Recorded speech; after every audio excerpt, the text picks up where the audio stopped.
இந்த நாளிலும் கூட நம்ம எல்லாரும் தெய்வ சமூகத்திலே பயபக்தியோடும் தெய்வ கிருபையிலும் கடந்து வருகிற ஒரு நல்ல வாய்ப்புகளை என் தேவன் ஏற்படுத்தி இருக்கிறதை குறித்து நான் முதலாவது ஆண்டவருக்கு நன்றி சொல்லுகிறேன். கர்த்தர் நல்லவர். அல்லேலூயா, அல்லேலூயா.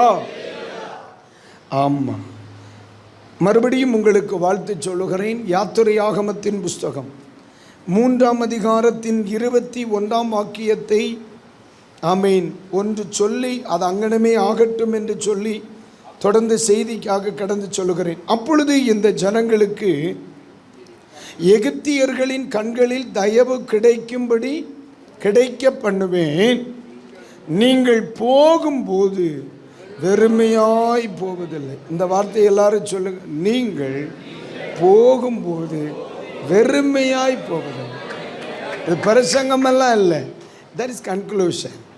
இது முடிவு நேரத்தில் சொல்கிறது, ஆரம்பத்தில் சொல்லிடுவோம், கடைசியில் சொல்கிறதுக்கு வாய்ப்பு கிடைக்காம போயிட்டா இல்லையா? ஆமாம், நீங்கள் போகும் பொழுது வெறுமையாய் என்ன செய்வதில்லை. வேதம் மிக அழகாய் சொல்லுகிற ஒரு வசனம். தேவன் எல்லாவற்றையும் அதன் காலங்களில் நேர்த்தியாய் செய்கிறார், செய்திருக்கிறார். அப்படித்தான் பைபிள் சொல்லுகிறது, செய்திருக்கிறார். தேவன் எல்லாவற்றையும் அதன் காலங்களிலே. நம்முடைய ஆண்டவர், இன்னைக்கு செய்தியினுடைய தலைப்பு நேர்த்தியாய் செய்கிற ஆண்டவர். சொல்லுங்க அந்த வார்த்தையை ஒரு முறை கூட சொல்லுங்க. உங்களை பார்த்து அப்படி ஜாலியாக கேட்குறேன், என் ஜெபங்களுக்கு எல்லாவற்றுக்கும் பதில் கிடைக்கிறது என்று சொல்கிறவர்கள் மட்டும் கைகளை தூக்கி ஒரு அல்லேலூயா சொல்லுங்க. அப்படின்னா நீங்கள் சரியில்லைன்னு அர்த்தம். உங்கள் ஜெபங்கள் எல்லாவற்றுக்கும் உங்களுக்கு பதில் கிடைக்கிறது என்று சொன்னால் நீங்கள் சரியில்லை என்ற அர்த்தம். எப்பொழுது நம்முடைய தனிப்பட்ட வாழ்க்கையில் நம்முடைய ஜெபங்கள் பலதும் தாமதிக்கிறதோ அல்லது நிறைவேறாமல் இருக்கிறதோ, பதில் வராமல் இருக்கிறதோ, அப்படியானால் நீங்கள் புரிந்து கொள்ள வேண்டும், நீங்கள் சரியான பாதையில் பயணித்து கொண்டிருக்கிறீர்கள். அப்போ சாதாரணமாக எல்லாரும் பேசுகிறது கொஞ்சம் வித்தியாசமாக இருக்கா இல்லையா? உண்மையாக சொல்கிறேன், ஏன் ஜெபங்களுக்கெல்லாம் சரியாக பதிலே வரலை. நிறைய ஜெபங்கள் இன்னும் நிறைவேறாமல் இருக்கிறது. சில ஜெபங்கள் மறந்தே போச்சு. சில ஜெபங்களெல்லாம் ஏம்னே கேட்கலை. ஆமாம், நம்ம நினைக்கிற மாதிரி நடக்குதுன்னா வண்டி நம்ம டிரைவராக இருக்கோம்னு அர்த்தம். நம்ம நினைக்கிறது எதுவுமே நடக்கலைன்னா அவர் டிரைவராக இருக்காருன்னு அர்த்தம். அவ்வளோதான், வேற ஒன்றும் இல்லை. நம்ம ஜெபிக்கிறது எல்லாமே அப்படியே ஆகுதுன்னா மாம்சத்தில் வண்டி ஓடுதுன்னு அர்த்தம். நம்ம ஜெபிக்கிறது தலை மாதிரி நடக்குதுன்னா ஆவியில் வண்டி ஓடுதுன்னு அர்த்தம். அதனால தான் சொல்கிறேன், உங்களை நடத்துகிறவர் யார் என்று அடையாளம் காண கிருபை தருவாரா. நான் இது ஆரம்பத்தில் எல்லாம் நம்ம அடிக்கடி சோர்ந்து போயிடுவோம். நம்ம நினச்சது ஒன்றுமே நடக்க மாட்டேங்குது, நம்ம ஜோமனை எல்லாம் தலைகீழாத்தே நடக்குது, சுவாமி உண்மையிலே நீரனை அழைத்தீரா இல்லையா அப்படின்னு சில நேரத்தில் அவர் மேலே சந்தேவர், நீர் தான் ஆண்டவரா இல்லது வேறொருவர் வர காத்திருக்க வேண்டுமா அப்படின்னு சில நேரத்தில் நம்மெல்லாம் குழம்பிடுவோம், பார்த்துக்கிடுங்க. ஆனால் காலங்கள் போகும் பொழுது தான் நம்முடைய ஜெபங்களுக்குள் மறைந்திருந்த முட்டாள்தனங்களை நான் உணர்ந்தேன். நான் சொல்லுது புரியும் நினைக்கிறேன். அல்லேலூயா. எல்லா ஜெபங்களும் கேட்கக்கூடாது, எல்லா ஜெபங்களுக்கும் பதில் வரக்கூடாது, எல்லா ஜெபங்களும் ஆண்டவர் செவி சாய்க்கக்கூடாது. சாய்த்தால் பலரும் இதற்கு முன் புதைக்கப்பட்டிருக்க வேண்டும். ஏன்னா நமக்கெல்லாம் பிரச்சனை கூடணும்னு, ஏசப்பா ஏன் என்னை வச்சிருக்கிறீங்க, எடுக்கப்படாதாம்பா. அந்த ஜெபத்தையெல்லாம் கேட்டிருந்தா நம்ம சபையில் புக்காவாச்சி பேர் இதுக்கு முன்னே சுவாலி முடிஞ்சிருக்கு. அப்போ எல்லா ஜெபங்களும் கேட்கக்கூடாது. கேட்டால் அவர் தேவனும் இல்லை, நான் அவருடைய பிள்ளையும் இல்லை. அப்போ இப்போ நம்ம கேட்ட ஜெபங்களுக்காக அல்ல, தெய்வமே கேட்காத ஜெபங்களுக்காய் கர்த்தரை ஸ்தோத்தரிக்கிறேன். எங்கூட பலரும் சேரலை, வாரம் என்னீர் கேட்காத ஜெபங்களுக்காய் கர்த்தரை ஸ்தோத்தரிக்கிறேன். தராத பதில்களுக்காய் கர்த்தரை ஸ்தோத்தரிக்கிறேன். கேட்காத ஜெபங்களுக்காய் கர்த்தரை ஸ்தோத்தரிக்கிறேன், தராத பதில்களுக்காக கர்த்தரை ஸ்தோத்தரிக்கிறேன். அப்போ யோசிக்கணுமா இல்லையா? அப்போ நான் என்ன தான் பண்ண சொல்லுது? அப்போ நம்ம ஜோமனாமே இருக்கிறது தான் நல்லது. ஆரம்ப காலத்தில் நான் ரொம்ப பிடிவாத காரணத்தான் யார்கிட்ட, மனுஷன்கிட்ட இல்லை, ஆண்டோட்ட ஒரு காரியத்தை ஒன்று வரைஞ்சிட்டு என் டைரியில் எழுதிட்டோம்னா அது அப்படியே நம்ம ஊரில் ஒரு பழமொழி சொல்லுவாங்க, வள்ளி புள்ளி தப்பாமல் இருக்கணும்னு நினைப்பேன். ஆனால் கடைசியில் ஆண்டவர் என் வாழ்க்கையே அப்படியே புரட்டிட்டார். அதுக்கும் பிறகு அது வரைக்கும் ஜோம் பண்ணால் எல்லாம் கிடைக்கும்பேன், அதுக்கு பிறகு ஜோம் பண்ணுவான் கிடைச்சா கிடைக்கட்டும். வளர வளர தேத்தரை வந்தால் பார்ப்போம். இப்போ என்ன நடக்குது, தந்தா வாங்குவோம். இப்போ ஏறத்தாழ ஒரு 28-29 வருஷம் ஆச்சு சபை ஊழியத்தில். இப்போ கொஞ்ச நாள் கழித்து இருந்தால் பார்ப்போம், அவ்வளோதான், வேறு ஒன்றும் இல்லை. ஏன்னா முன்னால் தோத்துற அது வேறு மாதிரி இருந்துச்சு. அது இப்போ ஆரம்பத்தில் இருக்கிற பலருக்கும் தெரியாது. இப்போ நம்ம பேசும் பொழுது பலருக்கு உண்மையிலே இவன் பாஸ்டரான்னு தெரியும், கொஞ்ச நாள் கழியும் போது உனக்கு தெரியும். அல்லேலூயா. ஏன்னா நானும் என் ஊழியத்தில் பாஸ்டமாக வந்திருக்காங்க, அதனால் சொல்ல முடியும். நானும் ஊழியத்துக்கு வரும்பொழுது ஒரு பக்காவாக ஒரு பிளான் வச்சுருந்தேன். பார்த்துக்கிட்டு ஒரு பெரிய சபையை கட்டணும், 2வது ஒரு அழகான வீட்டை கட்டணும், 3வது பையனுக்கு ஒரு கார் வாங்கணும், அப்புறம் கல்யாணம் பண்ணணும். நல்லா தானே இருக்குது. முதல்ல என்னது, சபையை கட்டணும். முதலாவது தேவனுடைய ராஜ்யம். நல்லது தானே. அப்போ சபையை கட்டும் பொழுது 2வது கத்தர் என்ன கட்டுவா, தாவீது கதானே செய்திருக்கா. அப்போ நம்ம சபையை கட்ட ஆசைப்படும் பொழுது அவர் நமக்கு என்ன செய்வார், வீட்டை கட்டுவார். அப்புறம் நமக்கு என்ன வேண்டிய இருக்குது, அவ்வளோதான். தாவீது அதெல்லாம் சம்பாதிச்சிருக்கார், ரதங்கள் கார்னு. அப்போ நமக்கு கார் வேணும். அதுக்கும் பிறகு தான் நம்ம என்ன செய்யணும், கல்யாணம் பண்ணணும். நம்ம படுற பாடு நம்ம பொஞ்சாதி என்ன செய்யப்படாது, படப்படாதுன்னு சொல்லி ஜபம்னா ஜபம், உங்கள் வீட்டு ஜபம் எங்கள் வீட்டு ஜபமா, போராடி பார்த்தேன், பிடிச்சு பார்த்தேன், விடாமல் வச்சு பார்த்தேன். ஆண்டவர் அப்படியே செய்தார். எப்படி செய்தார் தெரியுமா, நேர தலைமாற்றி ஆரம்பித்தார். முதல்ல பொண்ணு, 2வது காரு, 3வது வீடு, 4வது சபை. இப்போது எனக்கு ஒரே குழப்பம், நான் ஜோம் பண்ணது தப்பா இல்லை நீர் தந்தது தப்பா? யோசிக்கணுமா இல்லையா? நான் என்ன சொன்னேன், நானும் யோசித்தேன், சரியா தப்பாக்கா? முதலாவது எதை தான் கொடுக்கணும், ஆலயம் தானே, ஆண்டவருக்கு எடுத்த காரியம் தானே. அப்போ அதில் ஆரம்பித்து 2வது வீடு வேணும்ல, இருக்கணும். அடுத்த வாசப்படியில் படுக்க முடியும், நமக்கு ஒரு வீடு வேணும். அப்புறம் அவசரமாக ஊழியம் செய்கிறதுக்கு கார் வேணுமா இல்லையா? அதுக்கு பிறகு 4 பேர் கார் துப்பாமல் இருக்கிற பொண்டாட்டி வேணுமா இல்லையா? பலன் துணி துவைக்கிறதுக்கு வாங்குறாங்க, நான் அதை சொல்லலை, தோத்துறான். அப்போ நம்ம யோசிக்க வேண்டியிருக்கு. ரைட்டு, இதுதான் சரியாகும் அப்படின்னு பார்த்தா முதல்ல கத்தர் எங்கே தான் ஆரம்பித்தார், நம்ம எதை கடைசியாக நினைக்கிறோமோ அதை அவர் முதல்ல நினைக்கிறார். எதை ஆண்டவர் நம்ம ஃபஸ்ட்டாக நினைக்கிறோமோ அதை ஆண்டவர் லாஸ்ட்டாக நினைக்கிறார். அப்பந்தான் நினச்சேன் நம்ம நினப்பு பொழப்ப கிடக்கும், நினைக்கிறத விட்டு கிடைச்சதை வாங்கிக்கணும். அதுக்கு பிறகு நோ டென்ஷன், கிடைச்சா வாங்கிக்கோ. நம்ம அதாவது இங்கிலீஷ் தமிழ் டிரான்ஸ்லேட் பண்ணுறவங்கள பார்த்துருக்கீங்களா? தமிழ் கடைசியாக எதை முடிப்போமோ அதுதான் இங்கிலீஷில் ஃபஸ்ட் ஆரம்பிக்கும். அதே தான் சில நேரத்தில் நம்ம இங்கிலீஷ்காரங்கன்னு நினச்சிட்டு போயிட வேண்டியதாம்னே. அல்லேலூயா. அதனால் கேட்ட ஜபத்துக்காய் ஸ்தோத்திரம், கேட்காத ஜபத்துக்காய் டபுள் ஸ்தோத்திரம். அல்லேலூயா. தந்த நன்மைகளுக்காய் ஸ்தோத்திரம், தராத நன்மைகளுக்காய் ட்ரிபிள் ஸ்தோத்திரம். அல்லேலூயா. ஏன்னு கேட்டுக்க, நான் ஆரம்ப காலத்தில் ஒரு 10 வருஷம் ஜபமெல்லாம் தோத்திரம். உங்கள் வீட்டு ஜபம் எங்கள் வீட்டு ஜபம் இல்லை. சராசரி 8 மணி நேரம், சராசரி 8 மணி நேரம் ஃபர் டே தோத்திரம். விளையாட்டு ஒன்றும் கிடையாது, திட்டமிட்டு ஜோம் பண்ணுறவேன். 10 வருஷம் விட்டு பிடிக்கவே இல்லை. ஜபம் ஜபம் ஜபம் ஜபம் தோத்திரம். ஆனால் ஜபம் வளரவே இல்லை, இல்லை, ஜபம் வளரவே இல்லை. நானும் நல்லா பார்த்தேன். கடைசியில் ஜபத்துக்கு மேலே ஒரு டவுட் வந்துருச்சு. அவருக்கு செவி கேட்கலையா, இல்லை நம்ம சவுண்டு சரியில்லையா அப்படின்னு ஒரு டவுட் வந்து ஜபத்தை விடலை, கண்டினியூ பண்ணிட்டு தான் இருந்தேன். ஆனால் உண்மையிலே சொல்கிறோம்னே, அக்காலங்களில் என்னை சோர பண்ணின ஒரு காரியம் உண்டு. நான் இவ்வளவு ஜோம் பண்ணுறேனே, அதாவது ஒரு ஞாயிற்றுக்கிழமை ஆராதனைக்கு 16 மணி நேரம் ஜோம் பண்ணாமல் பலிபீடத்துக்கு வரமாட்டேன். அந்த 16 மணி நேரம் ஜோம் பண்ணி பஸ்ஸுக்கு காய்ச்சல் இல்லாமல் 10.5 கிலோமீட்டர் நடந்து வந்து இங்கே உட்காந்தா ஒரு நாரப்பயிலும் வரமாட்டேன், ஒன்று மட்டும் இருக்க மாட்டேன். இப்போ எனக்கு என்ன தோணுதுன்னா, வந்த நான் தப்பா, கேட்ட நீர் தப்பா? சில நேரத்தில் உங்களுக்கு ஒரு மாதிரி தெரியுதா இல்லையா? ஒரு பாட்டு எழுதியிருக்கேன், ஐ மீன் துன்மார்க்கன் நம்ம ஜோம் பண்ணுறவன் நம்ம தோற்று போய் வருவோம், அவன் 10 பைசா பிரயோஜனப்படாத நாரப்பே அவன் ஜெயிச்சுட்டு வரலாம். ஆமாம், தோத்துற போலீஸுக்கு பிடிச்சிட்டு போவாங்களா?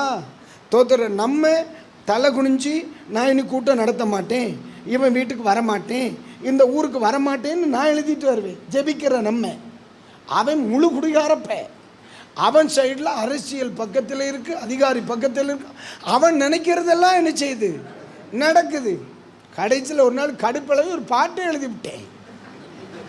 துன்மார்க்கன் ஜெயிக்கிறானே காரணம் என்னவோ, என்னோடு நீர் இல்லையா, உம்மோடு நான் இல்லையா.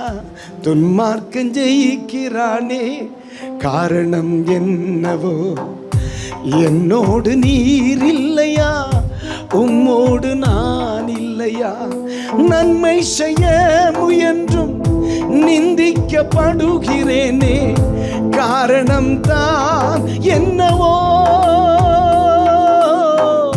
நன்மை செய்ய முயன்றும் நிந்திக்கப்படுகிறேனே, காரணம் தான் என்னவோ. காரணம் தான் என்னவோ. என்னோடு நீ இல்லையா, உம்மோடு நான் இல்லையா. துன்மார்க்கன் ஜெயிக்கிறானே காரணம் என்னவோ, என்னோடு நீர் இல்லையா, உம்மோடு நான் இல்லையா. தந்திட்ட தரிசனங்கள் தாமதமாகுதே, உம்மோடு நான் இல்லையா. தந்திட்ட தரிசனங்கள் தாமதமாகுதே, உன்னோடு நீ இல்லையா, உம்மோடு நான் இல்லையா, உம்மோடு நான் இல்லையா.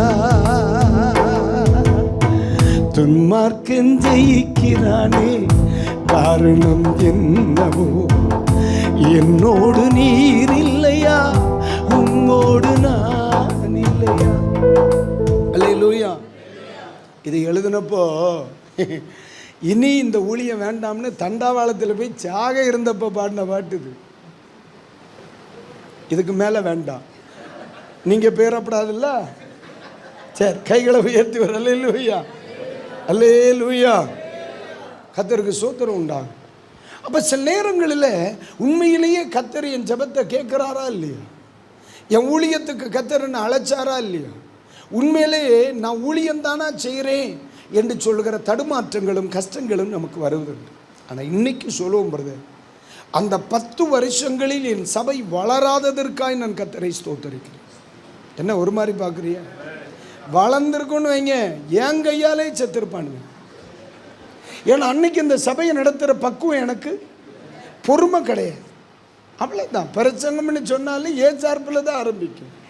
யோவானுடைய அடுத்த ஜெராக்ஸ் தான். அம்மை கோடாரியானது வேரின் அருகே வச்சிருக்கு, அவனை பொழந்துருவேன். நம்மளே சொல்லி முடிச்சிருப்போம். ஆனால் இப்போ தான் தெரியுது, இல்லை சபை வளராததற்கு காரணம் நான் வளராதது. அன்னைக்கு என் கையில் கர்த்தர் தரல, அந்த ஜனங்களை நடத்துகிற அளவுக்கு நான் வளரலை, அந்த ஜனங்களை நேசிக்கிற அளவுக்கு நான் வளரலை, அந்த ஜனங்களை போஷிக்கிற அளவுக்கு நான் வளரலை, அந்த ஜனங்களை படிப்பிக்கிற அளவுக்கு நான் வளரலை. நான் வளர வளரதான் என் சபை வளர்ந்ததை நான் பார்த்தேன். நான் எப்பொழுது பதட்டப்படுகிறவனாக இருந்தனோ அப்போ என் சபை வளரல. எதையுமே ஜாலியாக எடுக்கிறவனை நம்ம மாறினப்ப என் சபை வளர்ந்துச்சு. எதையும் ரொம்ப ரொம்ப தீவிரமாக இருக்கணும் அப்படின்னு நான் நினச்சப்ப சபை வளரல. கழுதா வந்தால் வரட்டும்னு எப்போ நினச்சோனோ சபை வளர்ந்துருச்சு. அப்பந்தான் நினைச்சேன், ஐயோ இதெல்லாம் செய்யறது நம்ம இல்லை, நம்ம வேலையை செய்தா அவர் வேலையை செய்து. அல்லேலூயா. அது வரைக்கும் நான் நினைச்சேன் நம்ம தான் கட்டுதம் போல, நம்ம தான் சபையை கொண்டு வருகிறோம், நம்ம தான் ஆத்துமாக்களை கொண்டு வருகிறோம், நம்ம தான் ஊழியத்தை உறுதிப்படுத்துகிறோம். ரொம்ப நாளைக்கு பிறதான் தெரிஞ்சிச்சு கழுதை இதோடு நம்ம செய்யலை. நம்ம கடமையை மட்டும்தான் நம்ம செய்யறேங்கிற மனநிலை எப்ப வந்துச்சோ அவர் கடமையை செய்ய ஆரம்பிச்சார். அல்லேலூயா. இப்பதான் நான் சொல்லுவேன், ஜெபம் பண்றேன் கேட்டு வேணும்னா நீ செய்யும். முன்னாலே அப்படி இல்லை, கன்வென்ஷன் நடக்கும், பயங்கரமாக மழை பெய்யும், நான் போய் சாப்பிடவே மாட்டேன், பாஸ்டர் மாட்டேன் கழுங்க போய் எம்பாட்டி செத்த வீட்டில் படுத்த மாதிரி படுத்துருக்கேன். இப்போ அப்படி கிடையாது, ஸ்டேஜ் கட்டியிருக்கேன், ஸ்பீக்கர் வச்சுருக்கேன். பிரசங்கம் பண்ணணும்னா மழை வராமல் இருக்கணும், வந்துன்னா நான் போய் படுத்துக்கிடுவேன். உண்மை காரியம்தான் போக்கு, ஒன்றும் பிரச்சனை இல்லை. எனக்கு ஸ்டாலின் ஐயா ரேச்சம் அடிச்சு தரார், தின்னுக்கிட்டு நான் போய் படுத்துக்கிடுவேன். வேலை பாசமாக போகிறது உண்மை வேலை தான். மழை பெஞ்சா தோத்தர் நான் போய் படுப்பேன், மழை பெய்யலைன்னா நான் வந்து பிரசங்கம் பண்ணுவேன். பெய்யணுமா பெய்யண்டாமான்னு நீர் தீர்மானிச்சுக்குவேன். ஏன் சொல்லியிருப்பார். இந்த பக்குவம் எப்போ வந்துச்சோ அவர் வேலையை பார்க்குறாரு, நான் என் வேலை. என்ன நீ ஒரு மாதிரி பார்க்குறேன்? அல்லேலூயா. ஆமே. ஆமாம், அதனால தான் அர்க்கிப்பை பார்த்து சொல்லுதா, நீ கர்த்தரிடத்தில் பெற்ற ஊழியத்தை என்ன செய் அப்படின்னா அது தேவையில்லாத வேலையை செய்யாதேன்னு அர்த்தம். நம்ம இதை மட்டும்தான் பார்ப்போம். கர்த்தரிடத்தில் பெற்ற ஊழியத்தை செய், கர்த்தரிடத்தில் பெற்ற ஊழியத்தை அப்படின்னா என்ன? நீ பெறாத சில ஊழியத்தையும் செய்துட்டு இருக்கா, அந்த சுவாலியை விட்டு வெளியே வந்துட்டு. ஆமே. நான் செய்தேன்னா உன் வேலையை நீ செய்யலைல்ல. நீங்கள் ஒரு நாள் சும்மா ஃப்ரீயாக இருக்கிறிய, நேராக சுரண்ட பஸ் ஸ்டாண்டை வந்து ஃபுல்லாக தூத்து போட்டியன்னு வைங்க. அப்போ ஈவோட்ட போய் கேட்குறிய, ஐயா அல்லது பிரசிடெண்ட் ஐயா, நான் ஒரு ரோடையெல்லாம் என்ன செய்திருக்கேன், உன்னிட்ட எவம்பில் தூக்க சொன்னான், போல வீட்டுக்கு. நம்ம என்ன சொல்லலாம், அவர்கிட்ட சம்பளம் கேட்க போயிருக்கோம். அவர் சொல்ல உன்னை எவன் தூக்க சொன்னான்? தூக்க சொல்லல. உனக்கு தேவையில்லாத வேலையை நீ செய்தா காசும் கிடையாது, ஒன்றும் கிடையாது. சொன்ன வேலையை செய்தால் உனக்கு பில் பாஸ் ஆகும். அப்போ தான் நான் யோசித்தேன், ரைட்டு நான் முதல்ல செய்ய வேண்டியது ஏன் சோலி என்னன்னு பார்க்கணும். என்ன நிறைய பேர் அதுக்கு பிறகு தான் நான் யோசிக்க ஆரம்பித்தேன். நிறைய பேர் கண்டவன் சோழியை செய்துட்டு நடக்கான்.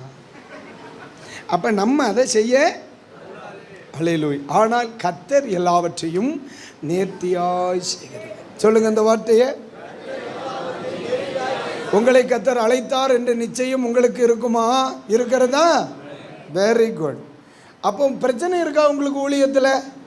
இருக்கணும். பேரப்படாது. ஏசப்பா நீங்கள்லாம் எதுக்கு நீ ஜோமனி பிரச்சனை மாறுவதாக, போராட்டங்கள் மாறுவதாக. நான் நேர சொல்ல ஒன்றும் மாறப்படாது சுவாமி. இந்த பயில லூஸ் பயிலுவா சோமனி தான், யார் சுவாலி இல்லை இவனுக்கு. ஆமே, எல்லாம் இருக்கட்டும் அப்படி அப்படி. ஆமாம், நீங்கள் இவ்வளோ தானே. எங்கள் தேசத்தில் இருக்கிற அந்நியம் இருக்கட்டும்னே, அவன் எல்லா தடைகள் ஏன் மாறணும்? தடை ஏன் மாறணும்? நீ வேலை செய்ய, தடங்க இருக்கட்டும். எல்லா பிரச்சனையும் மாறாதுக்கா, மாறக்கூடாது. உங்கள் வயிற்றில் இறை இருக்கா, பூச்சி இருக்கா?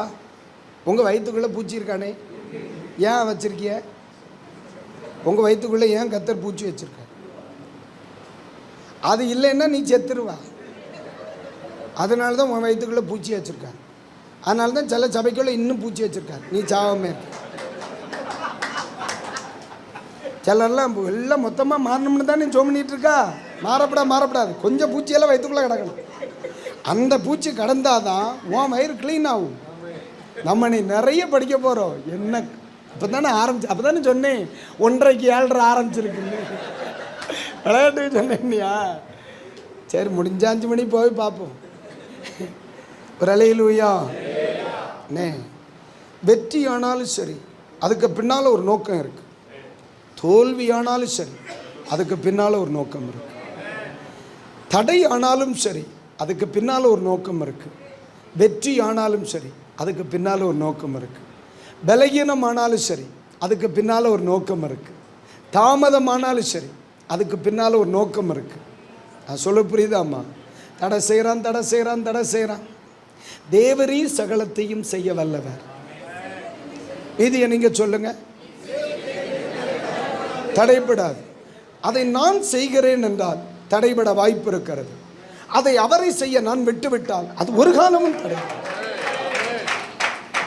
அப்ப தடை மாற வேண்டும் என்று நான் சொல்ல வேண்டிய அவசியம் எனக்கு இல்லை. ஏன்? நான் செய்கிறவனானால் தடை மாற நான் போராட வேண்டும். அதை நான் செய்யவில்லை, அவர் கையில் ஒப்பு கொடுக்கிறேன். ஆகையால் அது ஒரு நாளும் தடைபடுவது. இந்த நம்பிக்கை உள்ளவர்களுக்கு சொல்லுகிறேன், நீங்கள் அனுபவிக்கிற சில தடைகள் அல்ல, தேவனுடைய தாமதங்களே என்பதை பரிசுத்த ஆவியானவர் சொல்றார். நீங்க நினைக்கிறீங்க தடைன்னு நினைக்கிறீங்க, நீங்க நினைச்ச நேரத்தில் அது நடக்காத உடனே நீங்க உடனே ஃபிக்ஸ் பண்ணிடுறீங்க இது என்னது தடை. அடுத்து இன்னொரு பேப்பைலுக்கு நீங்க கிரெடிட் கொடுக்குறீங்க, எல்லாம் அவன் பண்ற வேலை தாம்னே பண்றது இவர், கிரெடிட்டுக்கு யாருக்கு போகுது?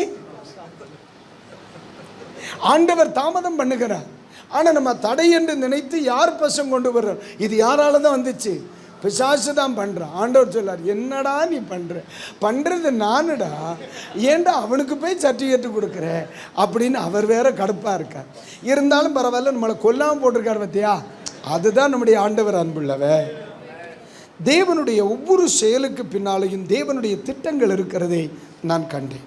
ஆகவே இன்றைக்கு நான் தெளிவாய் சொல்லுகிறேன் பாஸ்டரையா, தேவனுடைய சித்தத்துக்கு ஒப்பு கொடுக்க பரிசுத்தவான்கள் சொன்னார்களே, அது உண்மை, ஆழச் சிறந்தது. சில காரியங்கள் நீங்கள் நினைத்த காரியங்கள் நினைத்திராத நேரத்தில் செய்வது தான் தேவனுடைய அழகான தெய்வ திட்டம்.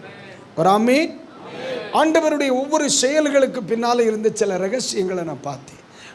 படிக்கலாமா? நம்ம உங்களுக்கு ரொம்ப தெரிஞ்ச சில காரியங்களை நம்ம ரிமைண்ட் பண்ணுவோம். அண்ணே நீங்கள் யாராவது தூக்கம் வந்துச்சுன்னா எனக்கு கண்ணுக்கு படாமல் தூங்குங்க. என்ன அப்படின்னா, எனக்கு இந்த மானச்சூடெல்லாம் கிடையாது, நான் பழிச்சுன்னு சொல்லிடுவேன். இப்போ நம்ம யோசிப்போமா, நியாயாதிபதிகளின் புஸ்தகம் எடுங்க. நியாயாதிபதிகள் யாராவது வாசிச்சு உதச்சலாம்ல, பொருத்தனை பண்ணியால வாய திறக்க மாட்டோம்னு. 3ஆம் அதிகாரம் எடுங்க, நியாயாதிபதிகளின் புஸ்தகம் 3ஆம் அதிகாரம் எடுங்க. அதில் 1 முதலான வசனங்களை, கானான் தேசத்தில் சகல யுத்தங்களையும் அறியாதிருந்த இஸ்ரவேலராகிய அனைவரையும் சோதிப்பதற்காகவும் இஸ்ரவேல் புத்திரர் சந்ததியாரும் அதற்கு முன் யுத்தம் செய்ய அறியாதிருந்தவர்களும் அறியும்படி கர்த்தர் விட்டு வைத்த ஜாதிகள் யார் என்றால், ஆமென். போதும், ஒரு அல்லேலூயா சொல்லுங்க. இந்த இஸ்ரவேல் ஜனங்களை பார்த்து ஆண்டவர் ஏற்கனவே ஒரு வார்த்தை, நீங்க இப்படி வாசிச்சு தந்தா போதுமா, மைக் வேணும்னு. ஆண்டவர் சொன்ன ஒரு வார்த்தை, உங்களுக்கு முன்னே ஜாதிகளை நான் என்ன செய்து விடுவேன், துரத்தி விடுவேன். அதுதான் காமன் மேன். வாங்க, 7 விதமான ஜாதிகளை உங்களுக்கு முன்னிருந்து நான் என்ன செய்வேன். அதாவது உபாகமத்தின் புஸ்தகம் 7ஆம் அதிகாரம் 1-2 வசனங்களை படிக்கும் பொழுது பைபிள் சொல்லுது, நான் இந்த 7 விதமான ஜாதிகளையும் பலத்த ஜாதிகளை உனக்கு முன்பாக சொல்லுங்க, கர்த்தர் உன்னை பிரவேசிக்க பண்ணி உன்னை பார்க்கிலும் ஜனம் பெருத்த ஜாதியாகிய, படிங்க பார்க்கலாம் மேலே பார்த்து, ஏத்தியர், கிர்காசியர், எமோரியர், கானானியர், பெரிசியர், ஏவியர், எபூசியர் என்னும் 7 பலத்த ஜாதிகளை உனக்கு முன்பாக. இதை செய்கிறவர் யார்? கர்த்தர் தான். ஆனா தேவன் வாக்கு மாறுகிறவர் அல்ல. இங்கே ஆண்டவர் சொல்லுகிற, உன்னை பிரவேசிக்க பண்ணும் பொழுது, அந்த இடத்துல சொல்ல, நீ உள்ள என்றாகும் பொழுது இவங்களை வெளியே கொண்டு வருவேன், நீ உள்ள வரும் பொழுது இவர்கள் வெளியே வருவார்கள். இதுதான் உண்மை. ஆண்டவர் சொன்ன வாக்குத்தத்தம் இதுதான். ஆனா பைபிள் என்ன சொல்லுது, இந்த 2ஆம் வசனம், நியாயாதிபதிகள் 3ஆம் அதிகாரம் 2ஆம் வசனத்திலே சிலரை விட்டு வைத்தார். அப்ப ஆண்டவர் இந்த இடத்துல சொன்னதை செய்யவில்லை. நம்ம காரணம் இதெல்லாம் நீங்கள் பலமுறை பேசுனதான். ஆனால் இன்னைக்கு வேற ஒரு ரூட்டில் நம்ம வருவோம், நைஸாக ஆரம்பித்து டைட்டாக முடிப்போம். நீங்கள் நல்லா கவனிங்க, கர்த்தர் சொல்லியும் செய்யாதிருப்பாரா? செய்யாதிருக்க மாட்டார். அவர் சொல்ல ஆகும், கட்டளையிட நிற்கும். இங்கே என்ன சொல்லுகிற, நீ உள்ள வரும் பொழுது இவர்களை நான் என்ன செய்வேன். ஆனால் துரத்துவேன் என்றவர் சிலதை விட்டு வைத்தார்.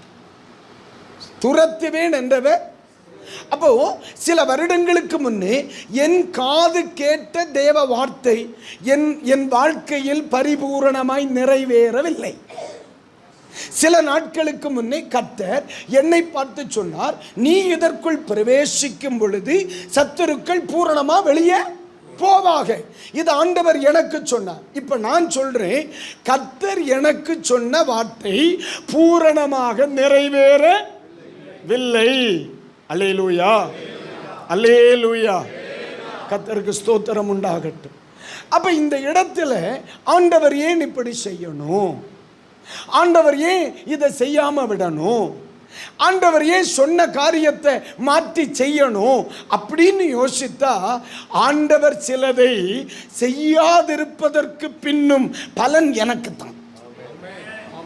அல்லேலூயா. நான் மறுபடியும் சொல்றேன், ஆண்டவர் தந்தாலும் பலன் யாருக்கு?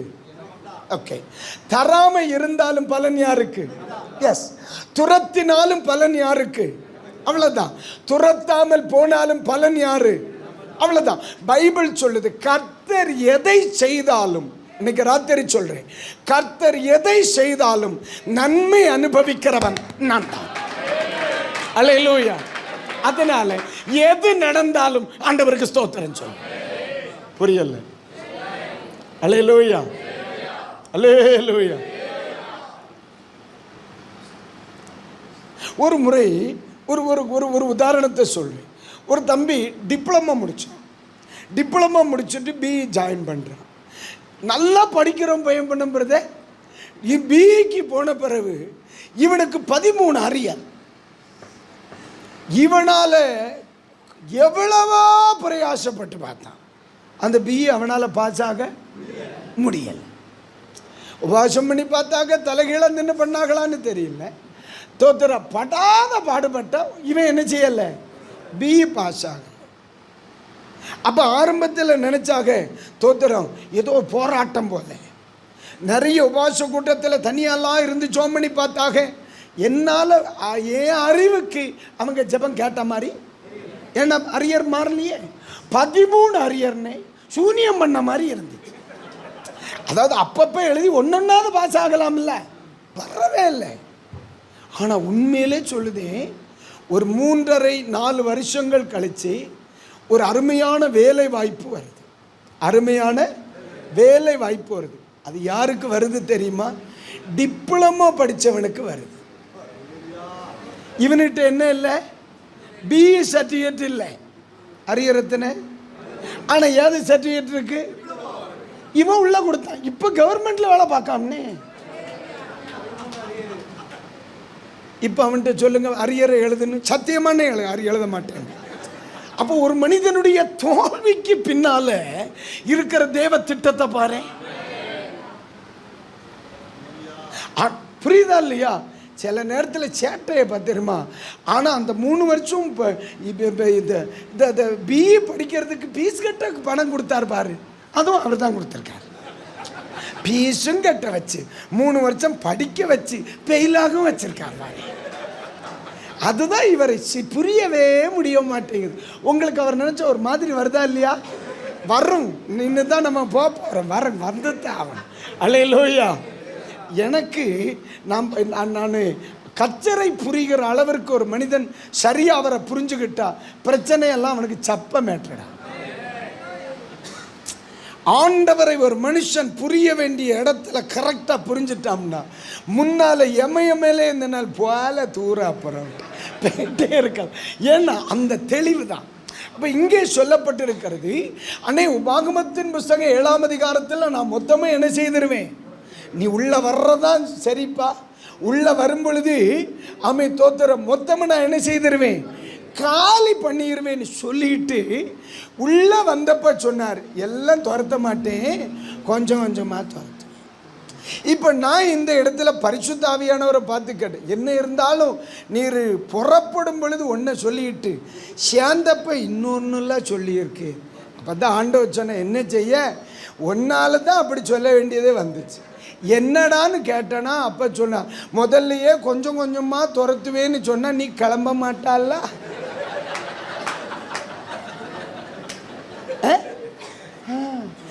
ஏன்னா தோத்திர அதுக்கும் பின்னாலையும் பிரச்சனை இருக்கு. நீ இந்த ஆடு மாடு மேய்க்கிறவன், உனக்கு யுத்தம் பண்ண வராது. அதனால தான் அவ்வளோ பலமாக இருந்த நீ தோத்தர் அடுத்தவனுக்கு அடிமையாக இருந்தா. நான் வரேன், கொஞ்சம் கழிச்சு நம்ம ரொம்ப யோசிக்கணும். அதனால தான் சொல்லுதார். மீன் அதனால தான்ப்பா நம் குட்டியே நீ வா, கொஞ்சம் கொஞ்சமாக உனக்கு முன்னால் ப்ராப்ளத்தை சால்வ் பண்ணுவேன்னு நான் சொல்லியிருந்தா நீ சொல்லுவேன் சாய் பண்ணும் அப்புறம் கிளம்பு அப்படின்னு நீ வரமாட்ட. அதனால தான் உன்னை துரிதப்படுத்துவதற்காக சில நேரத்தில் உசுப்பேத்துற மாதிரி செய்ய வேண்டிய இருக்கு ராஜா. அதனால் ஆபிரகாமிடத்தில் ஆண்டவர் சொன்னார், நான் உன்னை ஆசீர்வதிக்கவே ஆசீர்வதித்து உன்னை பெருகவே பெருக பண்ணுவேன், உன்னை 25 வருஷம் கழித்து உன்னை குழந்தை தருவேன்னு சொன்னாரா? அம்மை சொல்லி இருந்தால் அவர் வருவாரா? அவர் சொல்லியிருந்தா நீ வரமாட்டே. அதனால தான் சொல்லலை. அதனால தான் நாசுக்கா ஒரு வச்சிட்டார். ஐயா நீ உள்ள வரும் பொழுது நான் அவனை வெளியே அனுப்புவேன். ஆனால் இந்த வார்த்தையில் என்ன இருக்கிறது? தாமதம். இந்த வார்த்தையில் என்ன இருக்கிறது? மாற்றம். இந்த வார்த்தையில் என்ன இருக்கிறது? நான் எதிர்பார்த்த நேரத்தில் என்ன செய்யலை, நடக்கலை, அவ்வளோதான். ஆனால் அந்த தாமதத்திற்கு பின்னாலேயும் ஆசீர்வதிக்கப்பட்டது யார்? ஒரு அல்லேலூயா சொல்லுங்க, அல்லேலூயா. ஆண்டவருக்கு என்ன ஆசை தெரியுமா? அதாவது நீங்கள் எகிப்து தேசத்தில் யோசேப்பின் குடும்பம் உள்ள என்றாகும் பொழுது, அல்லது யாக்கோபின் குடும்பம் என்றாகும் பொழுது, தோத்திரம் இவர் கேட்குறார்ல, யார்? பார்வோன் கேட்குறார், உன்னுடைய தொழில் என்ன? அதுக்கு என்ன வார்த்தை சொன்னாங்க? மெய்ப்பர்கள், ஆடு மெய்ப்பர்கள். ஆண்டவருக்கு இதில் பிடிக்கலை. நீ மெய்ப்பர்களாய் மட்டுமல்ல, என் பிள்ளைகள் யாராகவும் இருக்க வேண்டும், யுத்த வீரர்களாயும் இருக்கணும். அல்லேலூயா. நான் சொல்லுது புரியுதானே? அதுதான் மறுபடியும் சொல்கிறேன். அப்பாவனுடைய தாமதத்திற்கு பின்னும் ஒரு தேவ திட்டம் இருக்கிறது. சில காரியங்கள் நம்ம உண்மையாக இருக்கிறதுலையும் அவருக்கு ரொம்ப பிடிக்கிறதில்ல. நீ ஏன் நான் அந்த இதில் சொல்கிறேன்? உண்மையை சொல்லிட்டேன், நான் மெய்ப்பன் தான். நீ மெய்ப்பனாக இருந்ததுனால தான் உன் பலன் உனக்கு தெரியாமல் போச்சு. அதாவது எகிப்தியன் எபிரெயர்களை கண்டு என்ன செய்தான்? பயப்படுகிறான். ஆனால் பயப்படத்தக்கவர்களாக இருந்தும் இவர்கள் யாரை கண்டு பயந்தார்கள்? எகிப்தியர்களின் சாட்டையை கண்டு பயந்தார்கள். ஏன் தெரியுமா? நீ மெய்ப்பனாக இருந்ததுனால. அதனால தான் சொல்கிறேன், சபைக்கு நீ மெய்ப்பனாக இருந்தாலும் தேசத்திலே நீ ஒரு யுத்த வீரனாக இருக்க. எத்தனை பேருக்கு நான் சொல்றது புரியுது? சபை ஊழியர்கள் எல்லாரும் ஒரு அல்லேலூயா சொல்லுங்க. பாஸ்டர், சபைக்கு தான் நீ மெய்ப்பன், சத்துருவுக்கு முன்னால் அல்ல. உன் பிள்ளைக்குத்தான் நீ தகப்பன், சத்துருவுக்கு முன்னல்ல. அப்ப ஆண்டவர் மெய்ப்பர்களை உலகத்திற்கு முன்னாக யாராக வைக்க பார்க்கிறார்? யுத்த வல்லுநர்களாக, யுத்த வீரர்களாக. அப்ப யுத்த வீரர்களாய் மாற்றுவதற்கு சில சத்துருக்கள் உனக்கு என்ன? அல்லேலூயா. இன்னைக்கு ராத்திரி ஆண்டவர் சொல்லுகிறார், சில தேவ ஊழியர்களை இன்னும் சில சத்துருவின் முகத்திற்கு முன்ன நான் ஏன் வச்சிருக்கேன் தெரியுமா? அவன் மெய்ப்பனாக மட்டுமல்ல, சபைக்குள் அவன் மெய்ப்பனும், தேசத்தில் அவன் யுத்த வீரனுமாய் இருப்பதை நான் விரும்புகிறேன். அல்லேலூயா. நீங்க விரும்புறீங்களா? அப்ப கொஞ்சம் பிரச்சனை இருக்கட்டுமே.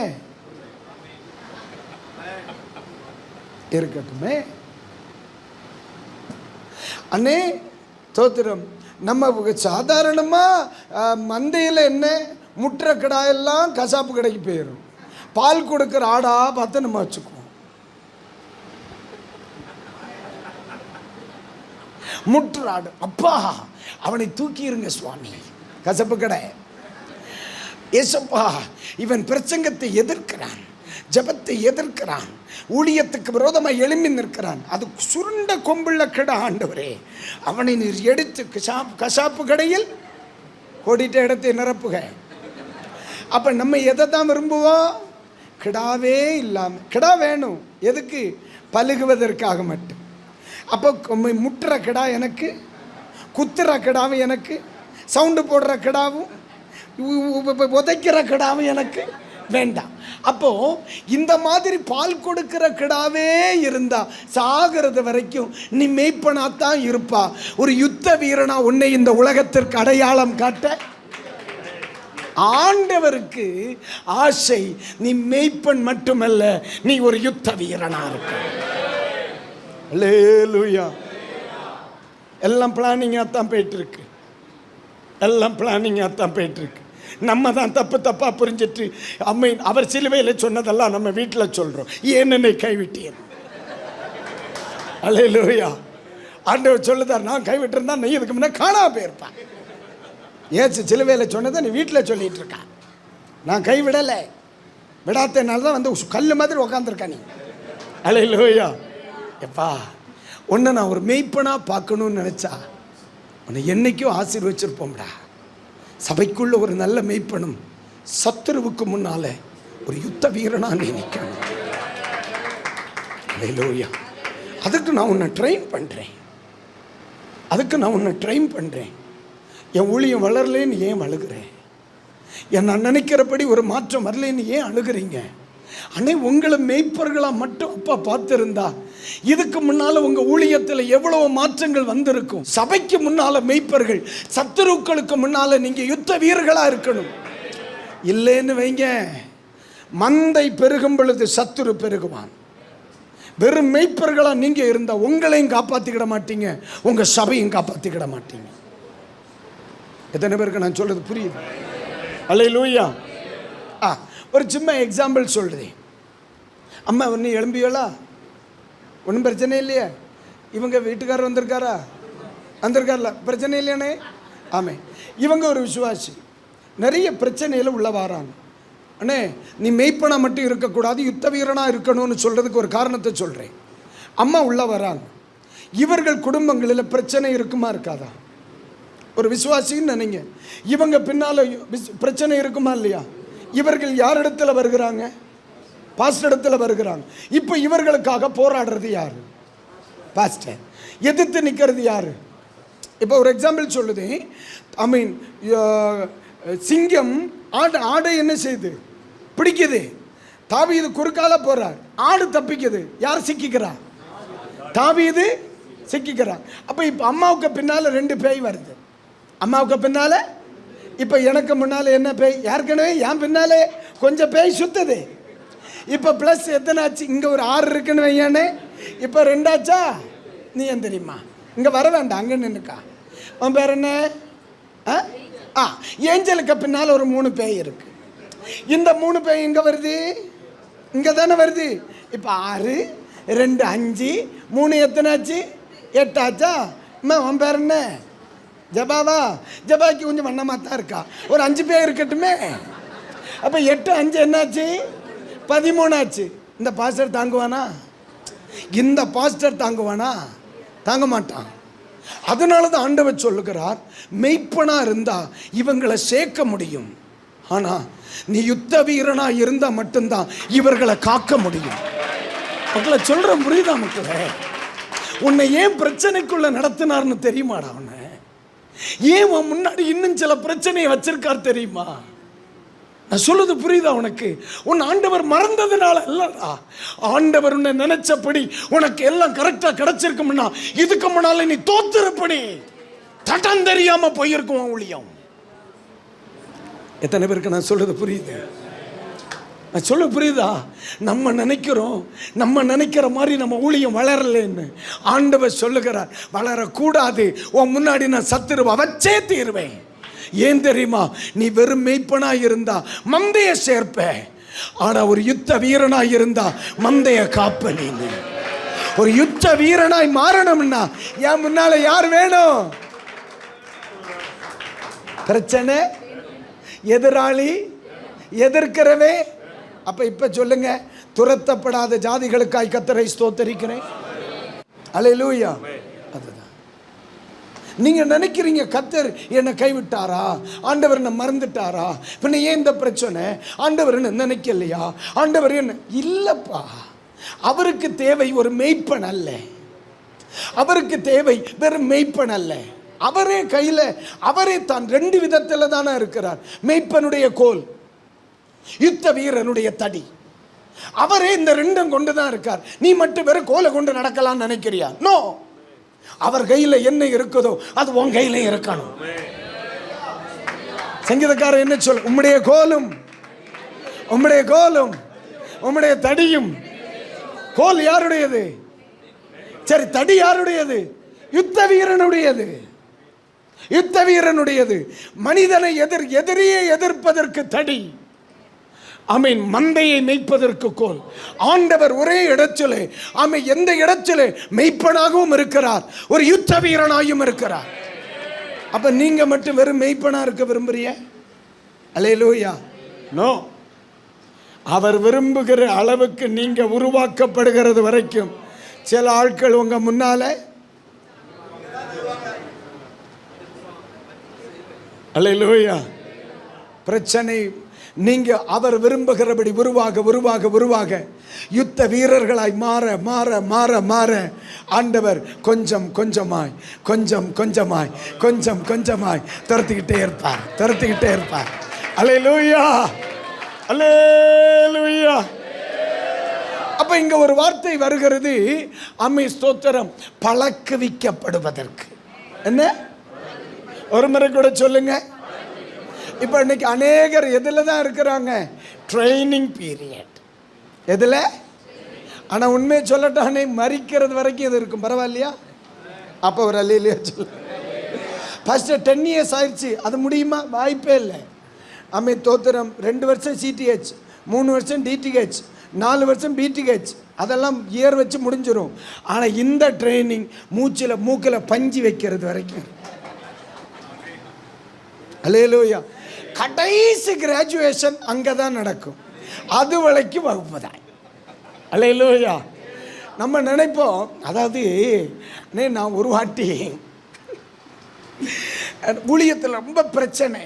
அப்போ நான் அடிக்கடி சொல்லுவேன், ஆண்டவரே சபை வளரட்டும், வளர்ந்தால் அந்த பிரச்சனை வராது இல்லைப்பா, ஊழியம் வளர்ந்தால் அந்த பிரச்சனை வராது, சீக்கிரமாக வளரட்டும் அப்படின்னு ஜோம் பண்ணிக்கிட்டே இருப்பேன். நம்ம அப்படி தானே ஜோம் பண்ணுவோம். இன்றைக்கி பொருளாதார பிரச்சனை இருக்குது, ஒரு 100 பேர் வந்துட்டா தீந்தராதா தீந்தராதா பாருங்க. நம்ம என்ன ஜோம் பண்ணுவோம்? அண்ணே இப்போ நமக்கு பொருளாதார பிரச்சனை இருக்குன்னு வைங்க. இப்போ நம்ம என்ன செய்வோம்? ஆண்டவரே ஒரு 100 ஆத்துமா தந்தா ஆளுக்கு 100 ரூபா தரமாட்டானுங்களா, கரண்ட் பணம் கட்டிடலாம்லாம். நம்ம அப்படி தானே இல்லையோ? அப்படிதானே? சபை வளர்ந்தா கடன் என்ன செய்யாது, இருக்காது. சபை வளர்ந்தா இன்னும் கொஞ்சம் நல்லா இருக்கும், இந்த பிரச்சனையெல்லாம் மாறிடும். 100 பேர் சபைக்குள்ளே வந்தால் பக்கத்து வீட்டுக்காரன் கிட்டார்த்தம் பேசுவான்றே. என்ன நல்ல மசில் பவரில் 10 பேர் உன் கூட இருந்தால் ஒத்தப்ப எந்திரிச்சு நிற்க மாட்டான், தெரியுமா உனக்கு? முதல்ல 4 பேர் விளையாடுற பயில பார்த்து சபைக்குள்ளே உருவாக்கு, பிரச்சனை சால்வ் ஆகும். சரி, அதை விடுவோம். அப்போ நீங்கள் கவனிங்க, நம்ம போராடி ஜோம் பண்ணிட்டு இருந்தோம். அப்போ நம்ம மனசில் என்ன இருந்துச்சு? ஆமாம், சபை வளர்ந்தால் பிரச்சனை என்ன செய்திடும், இருக்காதுன்ட்டு. நம்ம ஊரில் ஒரு போதகர் முகாம் ஒன்று நடந்துச்சு. அப்போ நம்ம பால் தங்கியா பாஸ்டர் என்ன செய்திருந்தாங்க, பிரசங்கத்துக்கு வந்திருந்தார். அப்போ பிரசங்கத்துக்கு வந்த மனுஷன் என்ன சொன்னார் தெரியுமா? அன்பானவர்களே, நான் உங்களுக்கு ஒரு பாட்டு பாட போகிறேன், பழக்க வைக்க போகிறேன்னு சொல்லி ஒரு பாட்டை பாடினார். அது என்ன பாட்டு தெரியுமா? சோர்வான ஆவியை நீக்கும், துயர ஆவியை அகற்றும், காகத்தின் வம்சம் நான் அல்ல, சிங்கத்தின் குட்டி நானே. அடிப்பார், கிடைக்குமான்னு பார்ப்போம். அல்லேலூயா. சோர்வான ஆவியை நீக்கும், துயர ஆவியை அகற்றும், காகத்தின் தீயில் மாறும் அப்பா வேண்டுகிறேன். நல்ல பாட்டு பாடுங்க. சோர்வான ஆவியை நீக்கும், துயர ஆவியை அகற்றும், கண்ணீரின் மத்தியில் வாரும் அப்பா வேண்டுகிறேன்.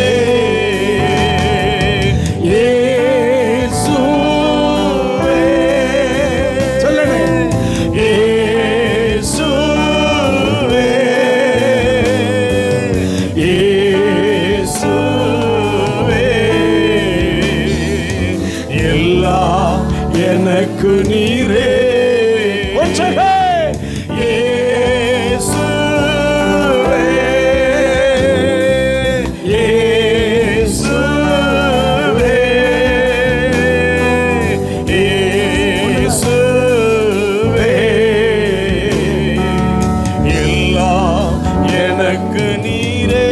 ஸ்டான்ஸாவும் படிங்க.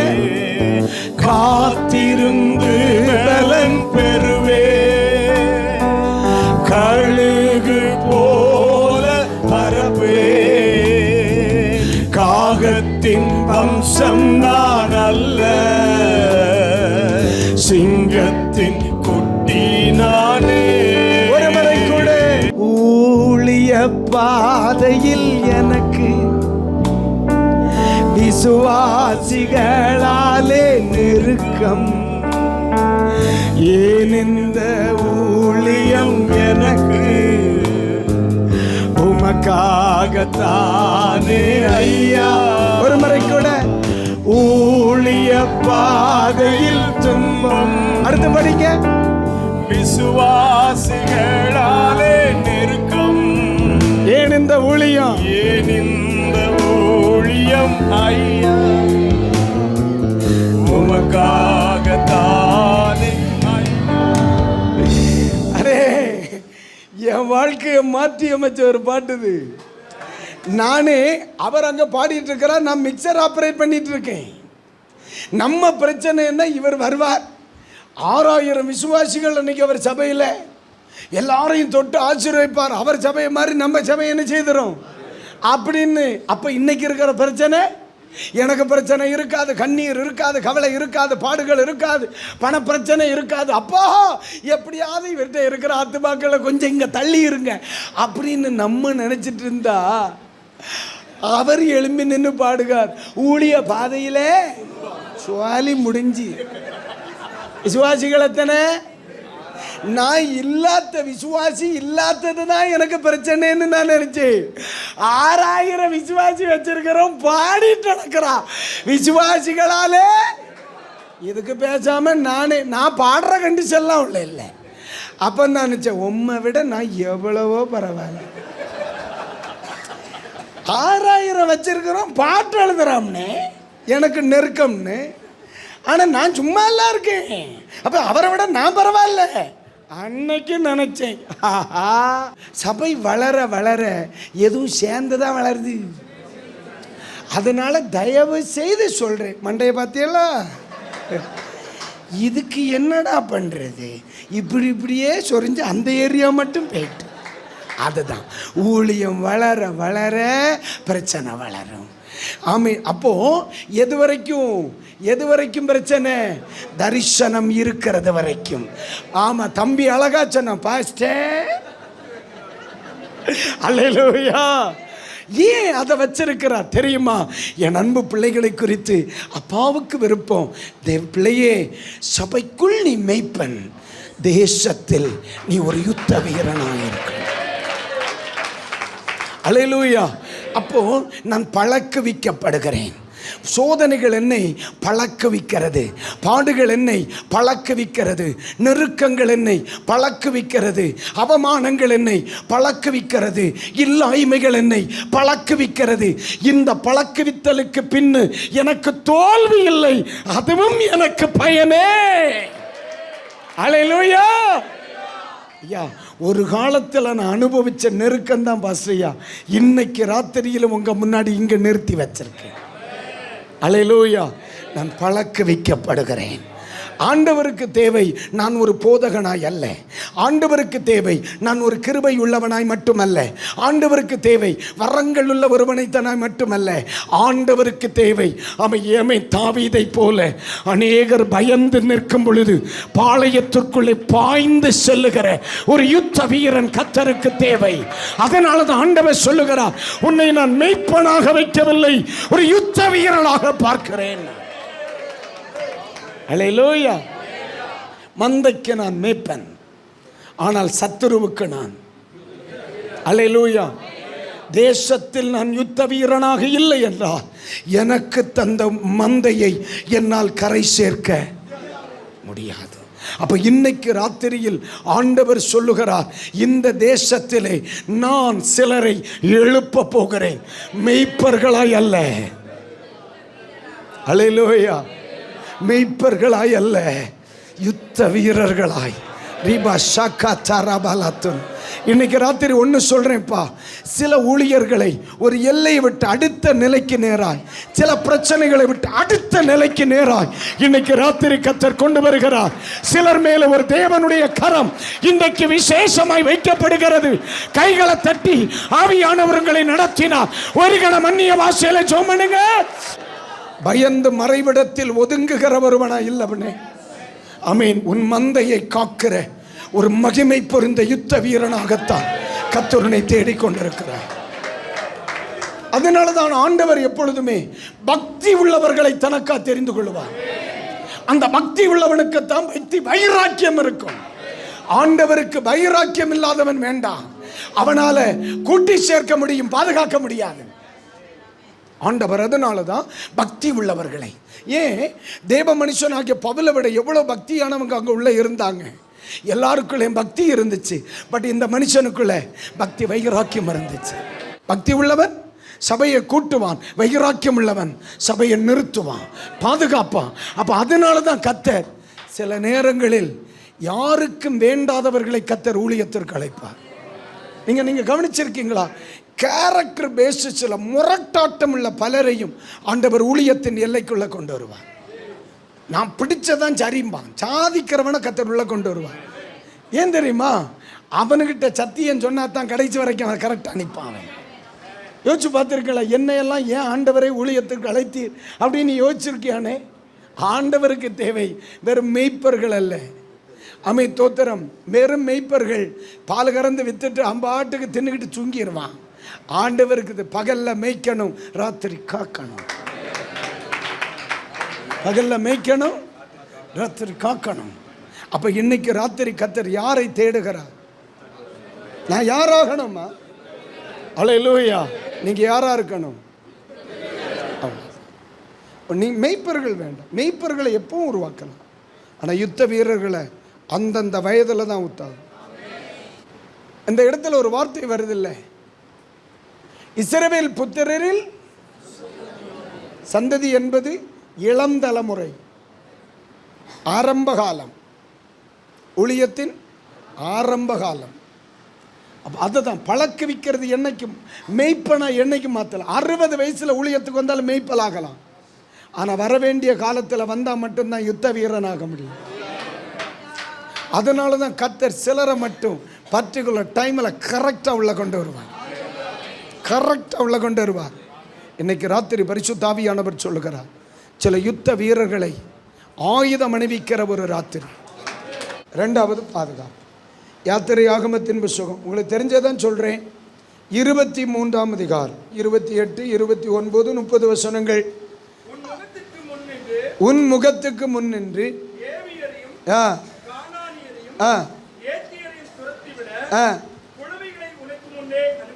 ஒரு அல்லேலூயா சொல்லுங்க. அல்லேலூயா. ஆண்டவரை நம்ம ஒரு நாள் நம்முடைய கட்டுப்பாட்டுக்குள்ளே வைக்கணும்னு நினைக்கணும். சில நேரத்தில் நம்ம நினைப்போம், கதறு சோத்துறோம், ஆண்டவர் இப்படித்தான் செய்ய போகிறார். சில நேரத்தில் சிலர் ஜெபம் பண்ணுறதை பார்த்துருக்கலாம். நீ நாளை காலை 8 மணி அளவில் அவனை பிடித்து கழுத்தை திரி, அப்படியெல்லாம் அழகாக படம் வரைகிற மாதிரி ஜெபம் பண்ணுவான். அவருக்கு என்ன செய்யணும்னு இவன் சொல்லி கொடுப்பான். அண்ணே, அவருக்கு ஒரு டிரைவர் தேவையில்லை. அகில நமக்கு நம்ம வீட்டில் இருக்கிற 3 ஜீவனையே நடத்த முடிய மாட்டேங்குது. அவர் அகில உலகத்தை என்ன செய்கிறார்? அப்புறம் என்ன? அவர் சர்வ ஞானி. அவருக்கு ஒரு காரியம் செய்யணும்னா யாரை கொண்டாகிலும் செய். இங்க கிளீனை யார் வச்சு பண்றாரு பாருங்க. உன் முகத்துக்கு முன்னின்று ஏவையரையும் கானானியரையும் ஏத்தியரையும் துரத்தி விட கிழவிகளே இல்லடா. அப்போ குளவிகள் துரத்துமானால் கிழவிகள் ஏன் செய்ய மாட்டார்கள்? அல்லேலூயா. இது மட்டும் இல்ல, அடுத்து ஒரு வார்த்தை சொல்றார். அடுத்து கவனி 29. எப்படிங்க? சரி,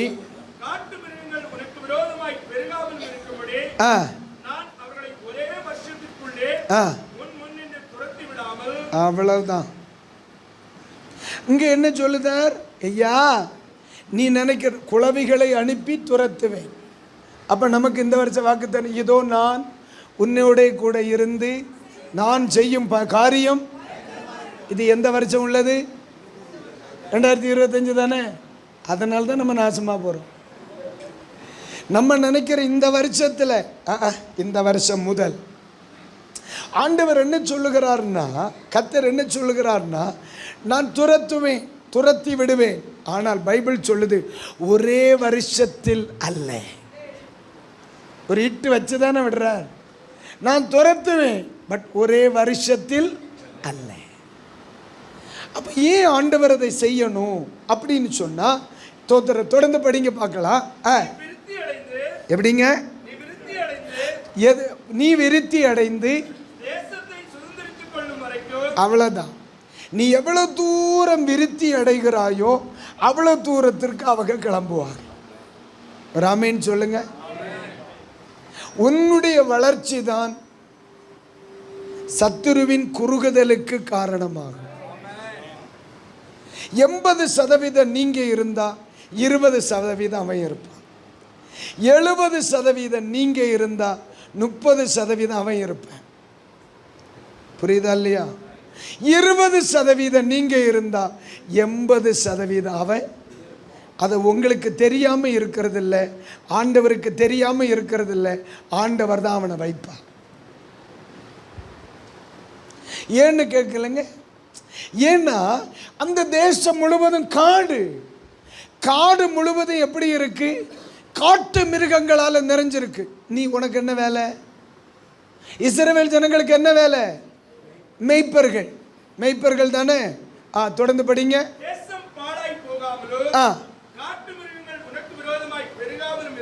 அவ்வளவுதான். காட்டு மிருகங்கள் உன் தேசத்தில் பெருகக்கூடாது. ஏன் பிரச்சனைன்னா, நீ என்ன வேலை செய்யற? ஆடு மேய்ச்சிட்டு இருக்கா. காட்டு மிருகம் பெருகுனா ஒத்த ராத்திரியில் அத்தனையும் கொண்டு போயிடாது. நம்ம ராத்திரி தூங்குற நேரத்தில் காலையில் பார்த்தா ஆட்டுக்கு 4 காலு தான் கிடக்கும். ஷூ மாட்டிக்கிட்டு விட வேண்டியது, பாடி எல்லாம் அது கொண்டு போயிடும். அப்போ இதுக்கு யார் வேணும்? எப்போ உனக்கு வேட்டையாடி பழக்கம் கிடையாது, அந்த ஊர்கார பயலுக்கு தான் வேட்டையாடுற பழக்கம் இருக்கு. அதனால் அவன் இருந்தா ஓட எது பிடிக்க வருமோ அதை அவன் பிடிச்சு சுட்டு தின்பான். அதுக்கு எண்ணிக்கை குறையும். என்ன பிளானிங்? என்ன பிளானிங்? அதனால நீ பெருக பெருக பெருக பெருக அவர்களை சிறுக பண்ணி கொண்டே இருப்பேன். சபை பெருக பெருக சத்துருவின் எண்ணிக்கை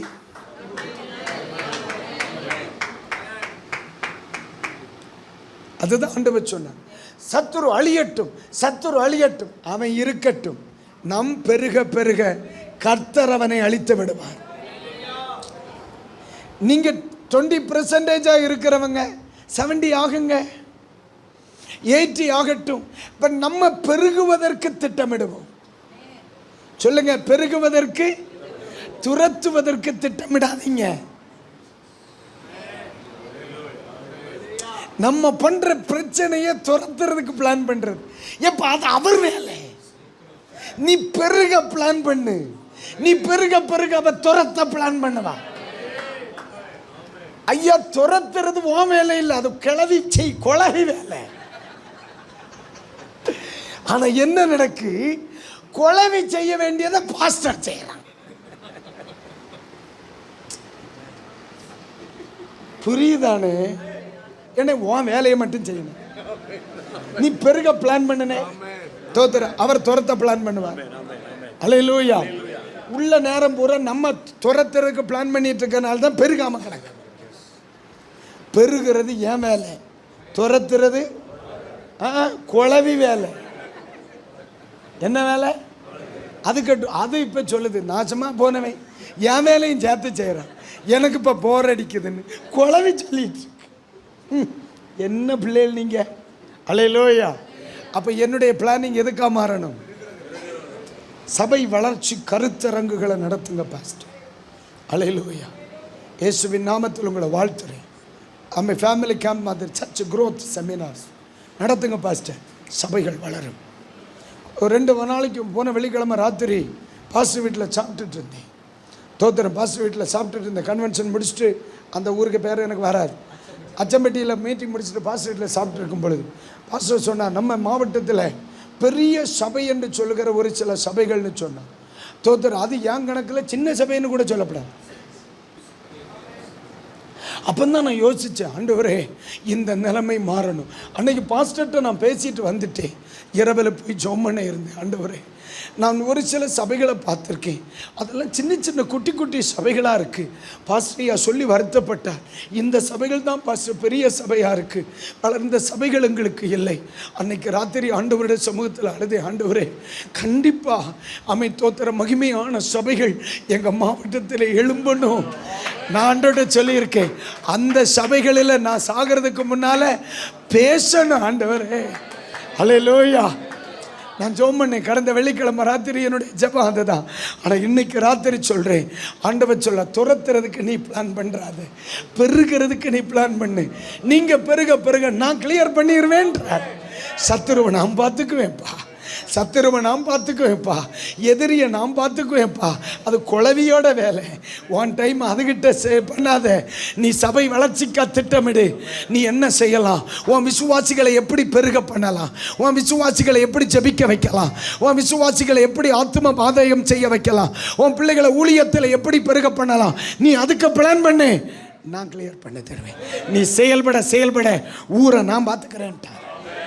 சொல்லுங்க பக்கத்தில் பசையா, உங்கள் ஊழியத்துக்கு விரோதமாக எழும்பி நிற்கிற சத்துருவை அவர் பார்த்துக்கிடுவார். நீ பிளான் பண்ணு, சபை வளர்ச்சிக்காக கர்த்தர் பார்த்துக்குவார் இயேசுவின் நாமத்தில். அல்லேலூயா, அல்லேலூயா. இன்னைக்கு ராத்திரி ஒரே ஒரு நிமிஷம் நான் ஜெபம் பண்ண போகிறேன். பசையா, நம்முடைய பிள்ளைகளை செயல்படுத்த முடியாதபடி சில ஆவிகள் பயமுறுத்துகிறது. ஆண்டவர் சொல்லுகிறார், ஐயோ நீ ஃபேஸ் பண்ண வேண்டிய பிரச்சனை அல்ல, நம்ம ஊரில் இருக்கிற ஃபேஸ் பண்ண வேண்டிய பிரச்சனை. புரியல. நீ ஏன் டைமை ஸ்பெண்ட் பண்ற? அவெல்லாம் உனக்கு எதிரியா கிடையாது. அவன் நீங்க எதிரியா நினைக்கிறவன் உங்க எதிரியா இருக்கிறதுக்கு தகுதியே கிடையாது. அல்லேலூயா. நான் சொல்லுது எத்தனை பேர் புரியுது? குளவிக்க கூட சண்டை போட வேண்டிய விட்டு நீ ஏன் சண்டை போடுத? உன் தரத்தை நீ ஏன் கெடுக்கிற?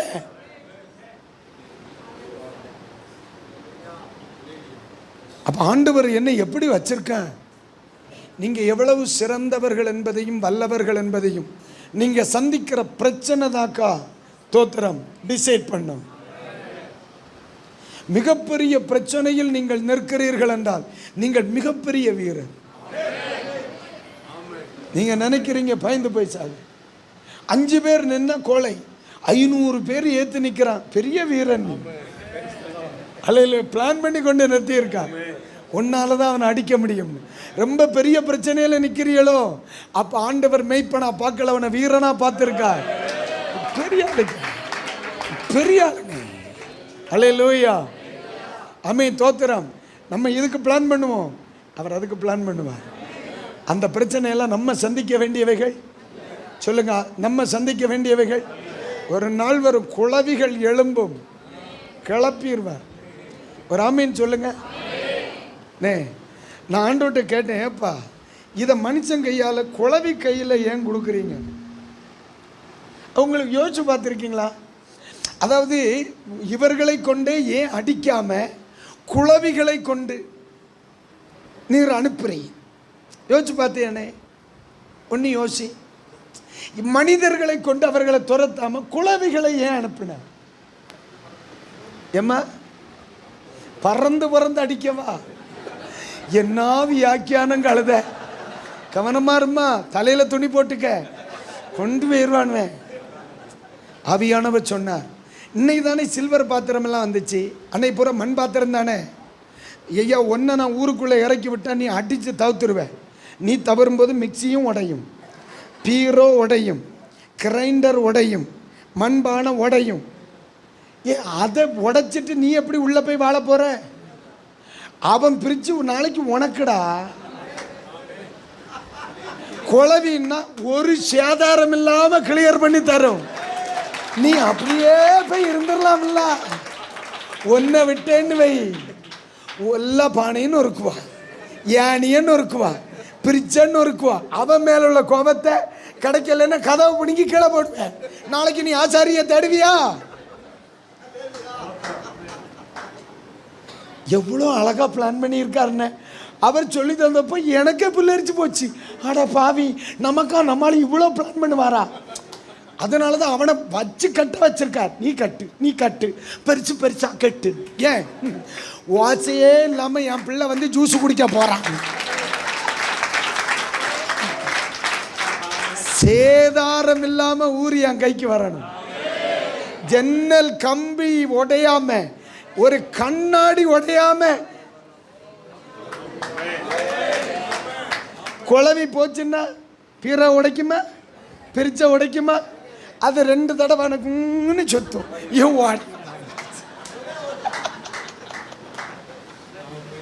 உள்ள வருவானா? வர மாட்டான். என்ன அழகா பிளான் பண்றாரு பத்தியா? நம்ம மேல அப்பாவுக்கு இவ்வளவு அக்கறை இருக்கு. நீ அடிக்கடி சொல்ற, ஏன் என்னை கைவிட்டீர், ஏன் என்னை கைவிட்டீர். வெற்றுவோம் பார்த்துக்க மவனே. அல்லேலூயா. ஏய், உண்மையிலனே இதெல்லாம் நீங்க பைபிள் படிச்சு சிரிச்சிருக்கீங்களா? எனக்கெல்லாம் ஜன்னியை வரும் படிச்சு படிச்சு. நான் அதிகமாக சிரிக்கிற இடமே அங்கே தான். தனியாக உட்காந்து சிரிப்பேன் நான். ஏன்னா அவர் அவ்வளோ பிளான் பண்ணி வச்சிருக்கார். குழவியை அனுப்புவேன், நீ போவாத. அப்போ இஸ்ரவேல் ஜனங்களுக்கு தெரியும், இவன் மேலே உள்ள கோபத்தில் இந்த பையன் ஒரு பொடியை வச்சிருக்க மாட்டான். படுபாவி நீ சொல்லி அந்த அதை எடுத்து உடச்சி போட்டுருவான். 10 நாள் கழித்து ஒட்டுருவான். எதுக்கு பேசாமல் இதை உடைக்காமே இருந்தது. ஏன்னா நமக்கு அவசர புத்தியிலானே. அவன் மேலே உள்ள கோபத்தை சில ஆட்களை பார்த்துருக்கலாம், வேகமாக போவான், கதவை என்ன செய்திடும், அவன் மேலே இடிச்சிடும். கோபத்தில் கதவை பிடிச்சி டமால் அடிப்பான். அடிச்சிருக்கியா? நான் அடிச்சிருக்கேன். ஆனால் ரொம்ப வருஷத்துக்கு பிறகுதான், ஆடா பாவி, இடித்தது அது இல்லைடா, இடித்தது நானே. இந்த கண்டிஷன் யாருக்கு தெரியும்? அதனால தான் சொன்னார், இல்லைப்பா அவனை துரத்துற வேலையை குழவிக்கு விட்டு போய் செட்டில் ஆகிற வேலையை நீ பாரு. அல்லேலூயா. அப்போ நம்ம சத்துருவை பார்க்கப்படாது. நம்ம மந்தையை எப்படி பருக்கிறது, என் சபையை எப்படி பருக்கிறது. இன்னைக்கு 5 பேர் என்கிட்ட ஜோம் பண்ணுறாங்க, இதை 10 ஆக்குறது எப்படி? நீங்கள் பிரச்சனையை பார்க்காதீங்க, அது அவர் வேலைண்ணே. அவன் ஏற்றான், அவன் பேசினான், அவன் இருக்கான், அவன் இங்கே தான் இருக்கான், அவன் இங்கே இருக்கான். ஒரு நாள் ஒரு பிரதர் சொன்னார், பஸ்ரையா அந்த செக்ரட்டரியே எங்கள் ஊரில் தான் இருக்கான். இருந்துட்டு போட்டு 2 குழவியை எக்ஸ்ட்ரா அனுப்பட்டும், ஒன்று மேலே கிடைக்கும், ஒன்று கீழே கிடைக்கும். அதுக்கு போய் என்ன டென்ஷன் ஆகுற நீ? செக்ரட்டரிக்கு கூட 2 குழவி என்னன்னே நீ? அல்லேலூயா. குழவிக்கு முன்னால் நிற்க வேண்டியவனையெல்லாம் பார்த்து நீ பயந்துட்டு இருக்க. அது அவர் கரெக்டாக செய்வார்க்கா. நீ பிளான் பண்ணு. உனக்கு எத்தனை ஆத்துமாக்கள் வேணும்னு தெய்வ சமூகத்தில் இரு. ஒரு 100 ஆத்துமாக்கள் வருஷம் கேட்குறியா? வருஷம் 100 ஆத்துமாக்கள் கேட்குறியா? ஒருடைய 100 கேட்காத, 100 வகுத்து பாருங்க. 12 வகுத்து பாருண்ணே. 100 12 வகுத்துருங்க. ஒரு நிமிஷம் கணக்கு பார்ப்பண்ணே, பார்க்கலவா? 8 வருமா? சரி, ஒரு மாதம் 8 பேர் ஆதாயப்படுத்தணும். அப்போ ஒரு நாள் எத்தனை பேர் ஆதாயப்படுத்தணும்? ஒரு வாரம் 2 பேர் உள்ள வரணும் சபைக்குள்ள. ஒரேடியா 100 பிளான் பண்ணாதனே. 7 நாளையில் 2 பேர்னு யோசி. நம்ம ஒரேடியா 100 ஆத்துமாக்கள் 100 ஆத்துமாக்கள் 100 ஆத்துமாக்கள்னு சொல்லாத. இந்த வாரம் எனக்கு 2 பேர் வேணும். 2 பேர் வேணும்னா 20 பேரை நான் சந்திக்கணும். 10 பேரில் எத்தனை பேர் வரலாம் வந்தான்? ஒருவன் தானே. அப்போ 20 பேரை ரீச் பண்ணால் 2 பேர் உள்ள வருவான். நீ 7 நாளைக்குள்ள புது ஆத்துமாக்கள் 20 பேரை ரீச் பண்ணு, 2 பேர் உள்ள வருவான். ஒரு வாரம் 2 பேர் வந்தா ஒரு மாதம் 8 பேர் உள்ள வருவான். 8 பேர் ஒரு மாதம் வந்தா ஒரு வருஷத்தில் உன் சபையில் 100 பேர் உள்ள இருப்பான். அப்படி யோசி, அப்படி யோசி. எல்லாருக்கும் சபையிலையும் எழுதி போட்டுக்கு 100 பேர் வேணும், 100 பேர் வேணும், 100 பேர் வேணும். தோத்தர் 80வது வருஷத்தில் பார்த்தோமா அதே 100 தான் கிடந்து.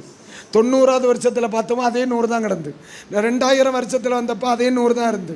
இவருக்கு தான் வயசாகிட்டே போகுது. அல்லேலூயா. பிளான் பண்ணாது. நமக்கு இந்த வாரம் சொல்லுங்க, இந்த வாரம் போதுமா இல்லையா? ஒரு விசுவாசிக்கு 1 இயரில் சொல்லு, 365 நாளையில் நீ என்ன பண்ணியோ தெரியாது, ஒரு ஆத்மாவும் உள்ள கொண்டு வந்திருக்கும். ஒரு விசுவாசிக்கு கொடு. 10 பேருக்கு பேர் எழுத சொல்லு, 6 மாதம் ஜெபம் பண்ண சொல்லு, 6 மாதம் அவன்கிட்ட பேச சொல்லு, டிசம்பருக்கு முன்னால் அவனை ஒரு நாள் உள்ளே கொண்டு வரதுக்கு திட்டமிட சொல்லு. ஒருத்தனுக்கால அவன்கிட்ட அடுத்த வருஷத்தில் அவன் சபையில் 200 பேர் இருப்பான். இவன் 200, அவன் கொண்டு வரவன் 200 பிளான் பண்ண. எதிரிக்கு விரோதமாக பிரச்சனைக்கு பிளான் பண்ணாதனே, பெருக பிளான் பண்ணு. இன்னைக்கு இயேசுவின் நாமத்தினால அந்த அந்த அபிஷேகத்துக்காக கத்தர் கிருபை தருவாரா? பிளானிங் அந்த அபிஷேகத்தை தருவாராக.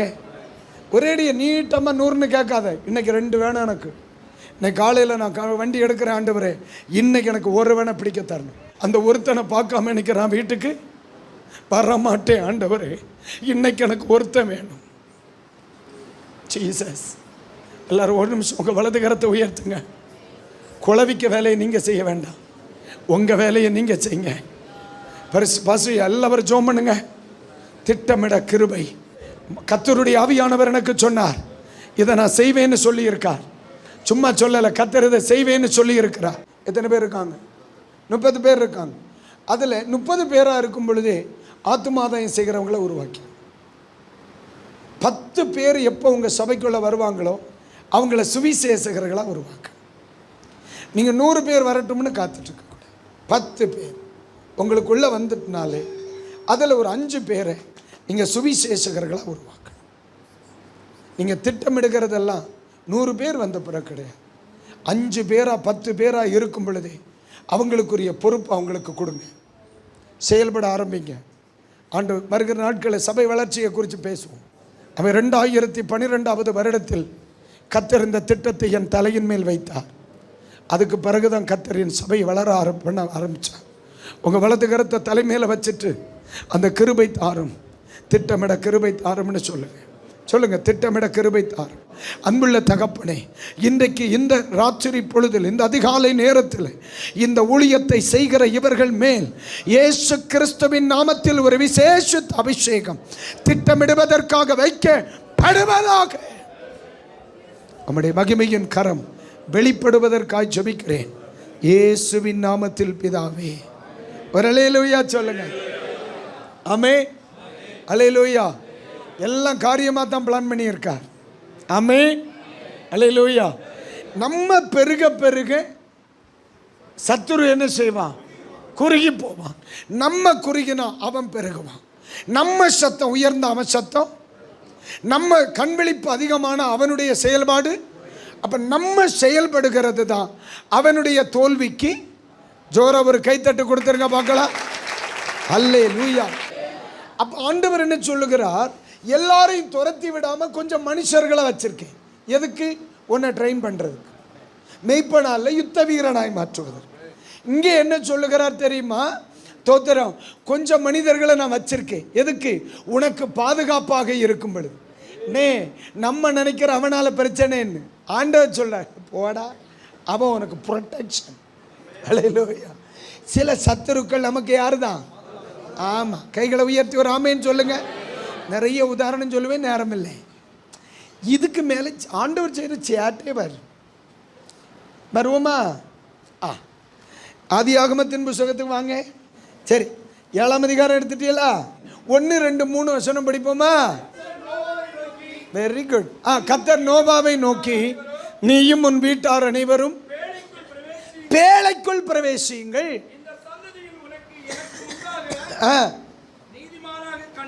உன்னை எனக்கு முன்பாக நீதிமானாக கண்டேன்.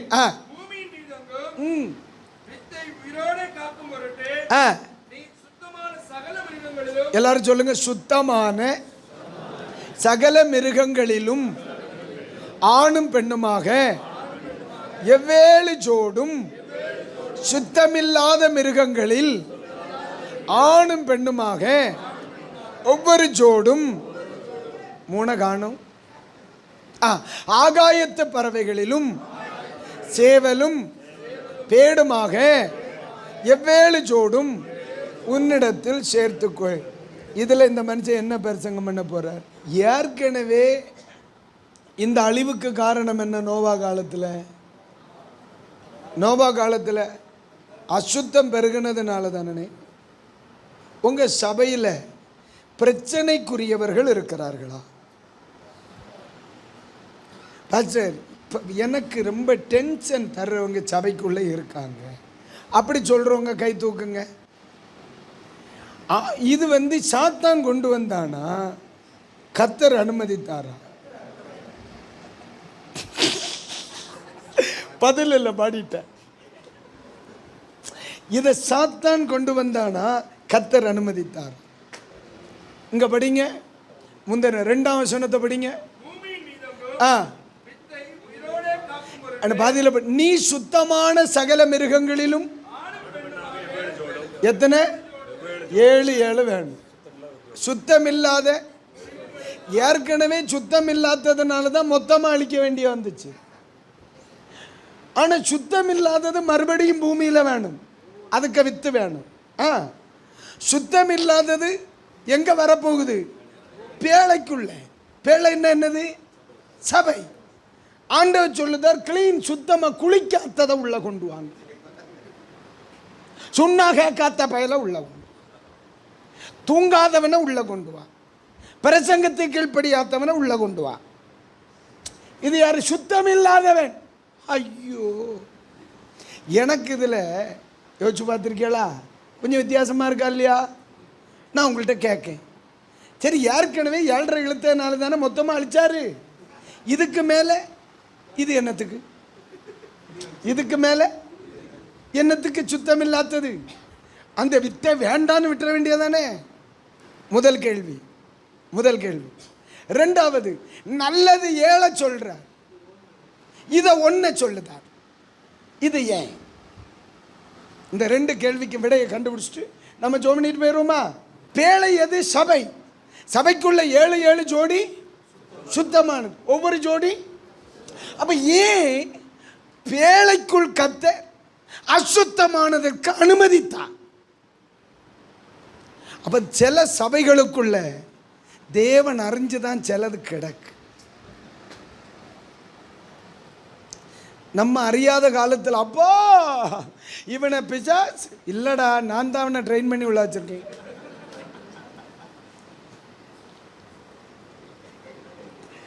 இப்போ சிலருக்கெல்லாம் சந்தேகம், அப்போ இவன் பெயர்வோம்னா நினச்சேன், இவரு கண்டு வந்தா போகமாட்டானே கழுதே.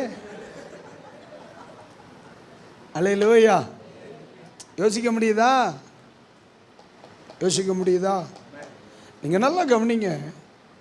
ஆண்டவர் எதையுமே அவருக்கு தெரியுமா? ஒரு எல்கை மீறி அவன் உனக்கு வருத்தம் கொடுப்பானே ஆனால் வச்சிருவார் அவனை. அதை குறித்து வருத்தப்படாது, அதெல்லாம் பெருசாகவே நினைக்கப்படாது. அதுக்கு ஒரு காரணமாக தான் உள்ள வச்சிருக்கார். அதாவது 12 பேரை கர்த்தர் தெரிந்து கொள்கிறார். ஆண்டவர் செய்கிறது தப்பாக இருக்குமானே? கண்டிப்பாக இருக்கு.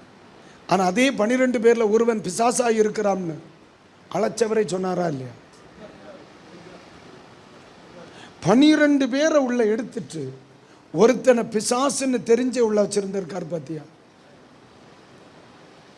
எவ்வளவுதான் அழைக்கப்பட்ட உள்ள இருந்தாலும் பேப்பையை தான் சில காரியம் செய்ய முடியும். பேப்பையை தான் சில காரியம், அது உனக்கு தெரியுதோ இல்லையோ, ஏசப்பனுக்கு தெரியும். அதனால சில பேப்பையை உள்ள கிடப்பான். நீ அவனா இருக்காத, நீ அந்த பேப்பையெல்லாம் இருக்காத, வயிறு வெடிச்சிரும். தேவச்சித்தம் நடக்கும், ஆனால் உன் வயிறு கிழிஞ்சு. ஹலோ, இல்லையா சொல்லுங்க.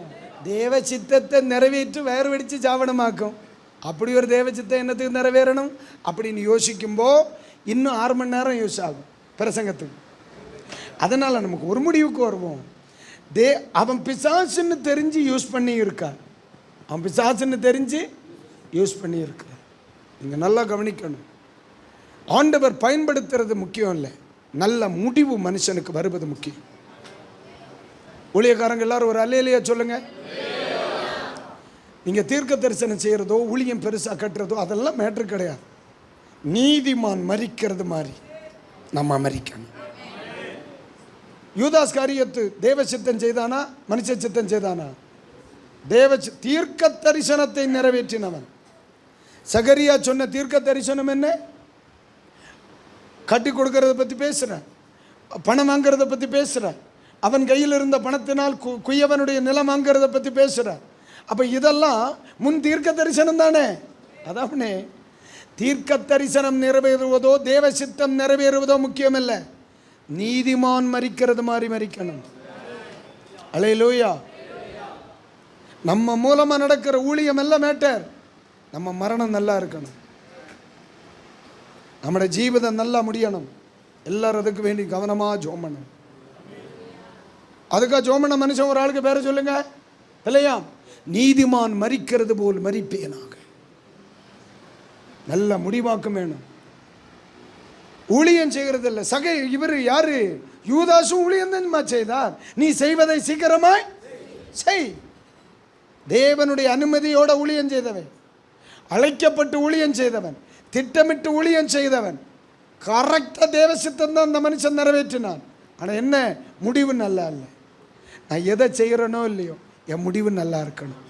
பெரிய பாஸ்டராக இருக்கணும், சின்ன பாஸ்டராக இருக்கணும், அவன் செக்ரட்டரியாக இருக்கணும், பிரசிடண்டாக இருக்கணும், அதெல்லாம் முக்கியம் இல்லை. நல்ல மரணம் எனக்கு வேணும். ஒரு தேவ மனுஷனை என்ன செய்யணும்? கர்த்தருக்கு பயந்து வாழணும். கைகளை உயர்த்தி ஒரு அல்லேலூயா சொல்லுங்க. சத்தமா ஹல்லேலூயா. ஏன் இதை செய்கிறார் ஆண்டவர்? ஏன் இதை செய்யணும்? இதை செய்வதற்கான காரணம் என்ன? சரி, இதை மறுபடியும் ஏன் பேழைக்குள்ள கொண்டு வருகிறார்? அப்பதான் பரிசுத்த ஆவியானவர் சொன்னார், சும்மா இருடே, அதுக்கு சில காரணங்கள் இருக்கு. என்ன தெரியுமா? பெரிய பெரிய மிருகங்கள் எல்லாம் உள்ளே இருக்குல்லாமா, இருக்குதானே? எல்லாரும் கக்கூசு போவாங்களா? எல்லாரும் கக்கூசு போவாங்களா? போகலா? அங்கே உள்ள பாத்ரூம் இருந்துச்சா? அதை யார் காலி பண்ண? இந்த அசுத்தம் திங்கிறவன் உள்ள கடந்தாதாம்டா நீ போடுற விட்ட எல்லாம் காலி ஆகும். பிளானிங், பக்கா பிளானிங். ஆண்டவருக்கு தெரியும். கக்கூஸ் இப்போ டாய்லெட் கட்டினார்னா குண்டு தோண்ட முடியாது, தண்ணி உள்ளாந்து தரும். அப்போ அசுத்தமான மிருகம் இருந்தால் தான் நீ போட்டுட்டு போவ, அது தின்னுட்டு போகும். நீ போட்டுட்டு போவ, அது தின்னுட்டு போகும். யானை போட்டுட்டு போவோம், இது தின்னுட்டு போகும். சிலர்லாம் ஆண்டவர் வேணும்னு தான் வச்சுருக்காரு. உன்ட்டு சில வேஸ்ட் வரும், அதை அது திங்கும், எல்லாம் சரியா போகும். ஹலோ, உன்னுடைய சபை சுத்தப்படணும்னா சில அசுத்தமானவை உள்ள வேணும். புரியலையே? மிக தெளிவான சத்தியம் இது, மிக தெளிவான சத்தியம். அசுத்தமானவைகளும் அசுத்த மிருகங்களும் வேண்டான்னு நீங்க சொல்றீங்க. ஆனால் நம்ம சபைக்குள்ள அசுத்தமானவைகள் இல்லை என்றால் நம்ம சபைக்குள்ள அசுத்தம் பெருகும், அதுதான் அதை திங்கும். அதனால் அவன் வேணும். அவனுக்கு ஆண்டவர் அதுக்குன்னே கிருபை கொடுத்து பெரிய வயராக கொடுத்து வச்சிருப்பார். ஏன்னா யானைக்குள்ளதெல்லாம் திங்கணும் இல்ல. சிலவெல்லாம் சீக்கிரம் சாக மாட்டான், ஆண்டவர் கிருபை தருவார். கைகளை உயர்த்தி ஒரு அல்லேலூயா. நல்லாவே இல்லை, சத்தமா சொல்லுங்க. அதனால தானே ஜன்னல் ஒன்று தானே இருக்கு, அது குட்டியாக தானே வச்சார். வேஸ்ட் வாரி போடுறதுக்கு ஒரு ஓட்ட போடலை, ஒரே ஒரு கதவு தான் போட்டார். அதை அவர் பூட்டி சாவி கொண்டு போயிட்டார். வேஸ்ட்டை வாரி வெளியே போட முடியாது, பூதாவும் தண்ணி பெய்யுது, ஏகப்பட்ட ஏழ்றனே. அதனால் பார்த்தார், ஒரு ஜோட உள்ள விடு, அவன் தின்னுட்டு போய். பேழை சுத்தமாக இருக்க வேண்டுமானால் பேழைக்குள் அசுத்தமானது இருக்க வேண்டும். இப்போ பக்கத்தில் சொல்லுங்க, சிலர் கிடக்கட்டும்னே, அவனா அவன் ஊழியம் தான் செய்ய. யோசிக்கிறியா? அப்பா கரெக்டாக செய்வார்னே. அப்பனை மாதிரி யோசிக்கிறவங்க எல்லாம் அவர் விரும்புறத செய்ய விட்டுரு, கரெக்டாக கொண்டு நிறுத்திடுவார். எப்போ மகிமை தெரியுமா? அல்லேலூயா. ரெண்டாவது ஒரு கேள்வி, ரொம்ப கேள்வி கேட்கண்டா, நேரமாயிட்டு. நல்ல மிருகங்கள் எல்லாம் 7 ஜோடி, ஆனால் அசுத்த மிருகம் ஏன்? ஆடு எத்தனை குட்டி போடும்? 1 அல்லது 2, 3ங்கிறது ரொம்ப ரேர். பன்னி எத்தனை குட்டி போடும்? அவருக்கு தெரியும்.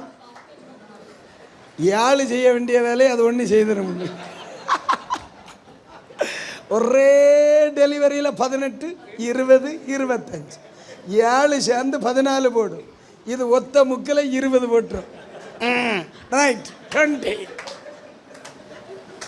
அது மாதிரி தான் என்ன, நல்ல செய்தி ரொம்ப வேகமாக பரவாது, துர்ச்செய்தி ரொம்ப வேகமாக பரவும். நல்ல மணி அதிகமாக எழும்பாது, களை வேகமாக வளரும். ரொம்ப வேகமாக வளரக்கூடாது, களை ஆயிரும். அதனால் அளவாக பெருகுனா போதும், ஸ்லோவாக பெருகுனா போதும். எந்த சபையானாலும் சரி, ரொம்ப வேகமாக வளரலைன்னு வருத்தப்படாது. வேகமாக வளர்றதெல்லாம் பன்னிக்குட்டியாக இருக்கும், ஸ்லோவாக வளர்றது ஆட்டுக்குட்டியாக இருக்கும். நீ எந்த பாஸ்டராக இருக்க போகிறேன்னு நீ முடிவு பண்ணிக்க. பன்னிக்குட்டிக்கு பாஸ்டராக இருக்கிறியா, ஆட்டுக்குட்டிக்கு பாஸ்டர்? சரி, எத்தனை பேருக்கு இன்னைக்கு ராத்திரி நிறைய உண்மைகள் புரிஞ்சிருக்கும்? கேரு 2 பாயிண்ட் தான் முடிஞ்சிருக்கு. இனி ஒரு நாள் வார என்ன 2 வருஷம் கழியட்டும். சரி, கைகளை உயர்த்தி ஒரு அல்லேலூயா, நல்லாவே அல்லேலூயா. அப்போ சில பிரச்சனைகளை எதிர்கொள்வதற்கு கிருபை கேளுங்க. என்னன்னே சரியா, ஆண்டவர் கிருபை தருவார். ரொம்ப மன உளைச்சல் தருகிறவர்களுக்கு நேர நீ பேசாத, அப்பன்ட்ட போய் வருத்தத்தை சொல்லு, அவரெல்லாம் சரியாக்கிடுவார். சரியா, அவர் சரி பண்ணிடுவார். மனவேதனையோட பலிபீடத்தில் நிற்கிறதுக்கு யாராவது காரணமாக இருக்கிறாங்கன்னா அவர்களோட தனியாக பேசாது, அவர்களோட பலிபீடத்திலையும் பேசாது. ஆண்டவர்கிட்ட ரகசியமாக பேசு, பச்சைன்னு தூக்கிடுவார்.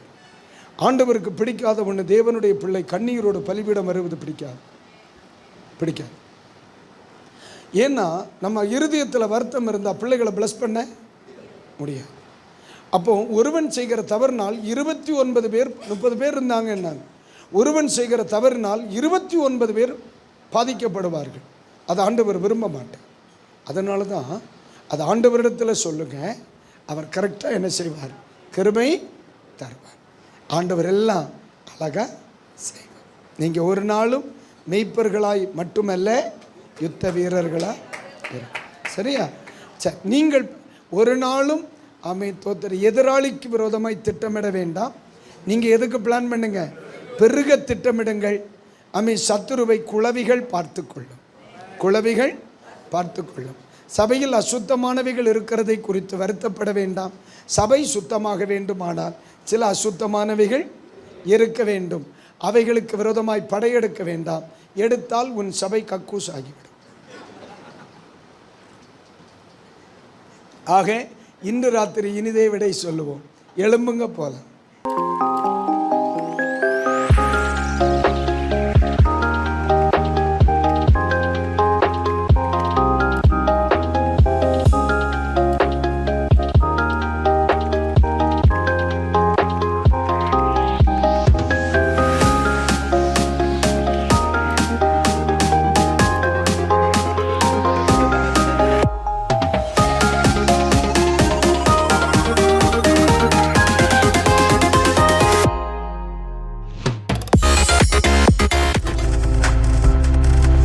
நீங்கள் பார்த்து கொண்டிருப்பது உங்கள் ஜாய் டிவி. உங்கள் துக்கம் சந்தோஷமாய் மாறும்.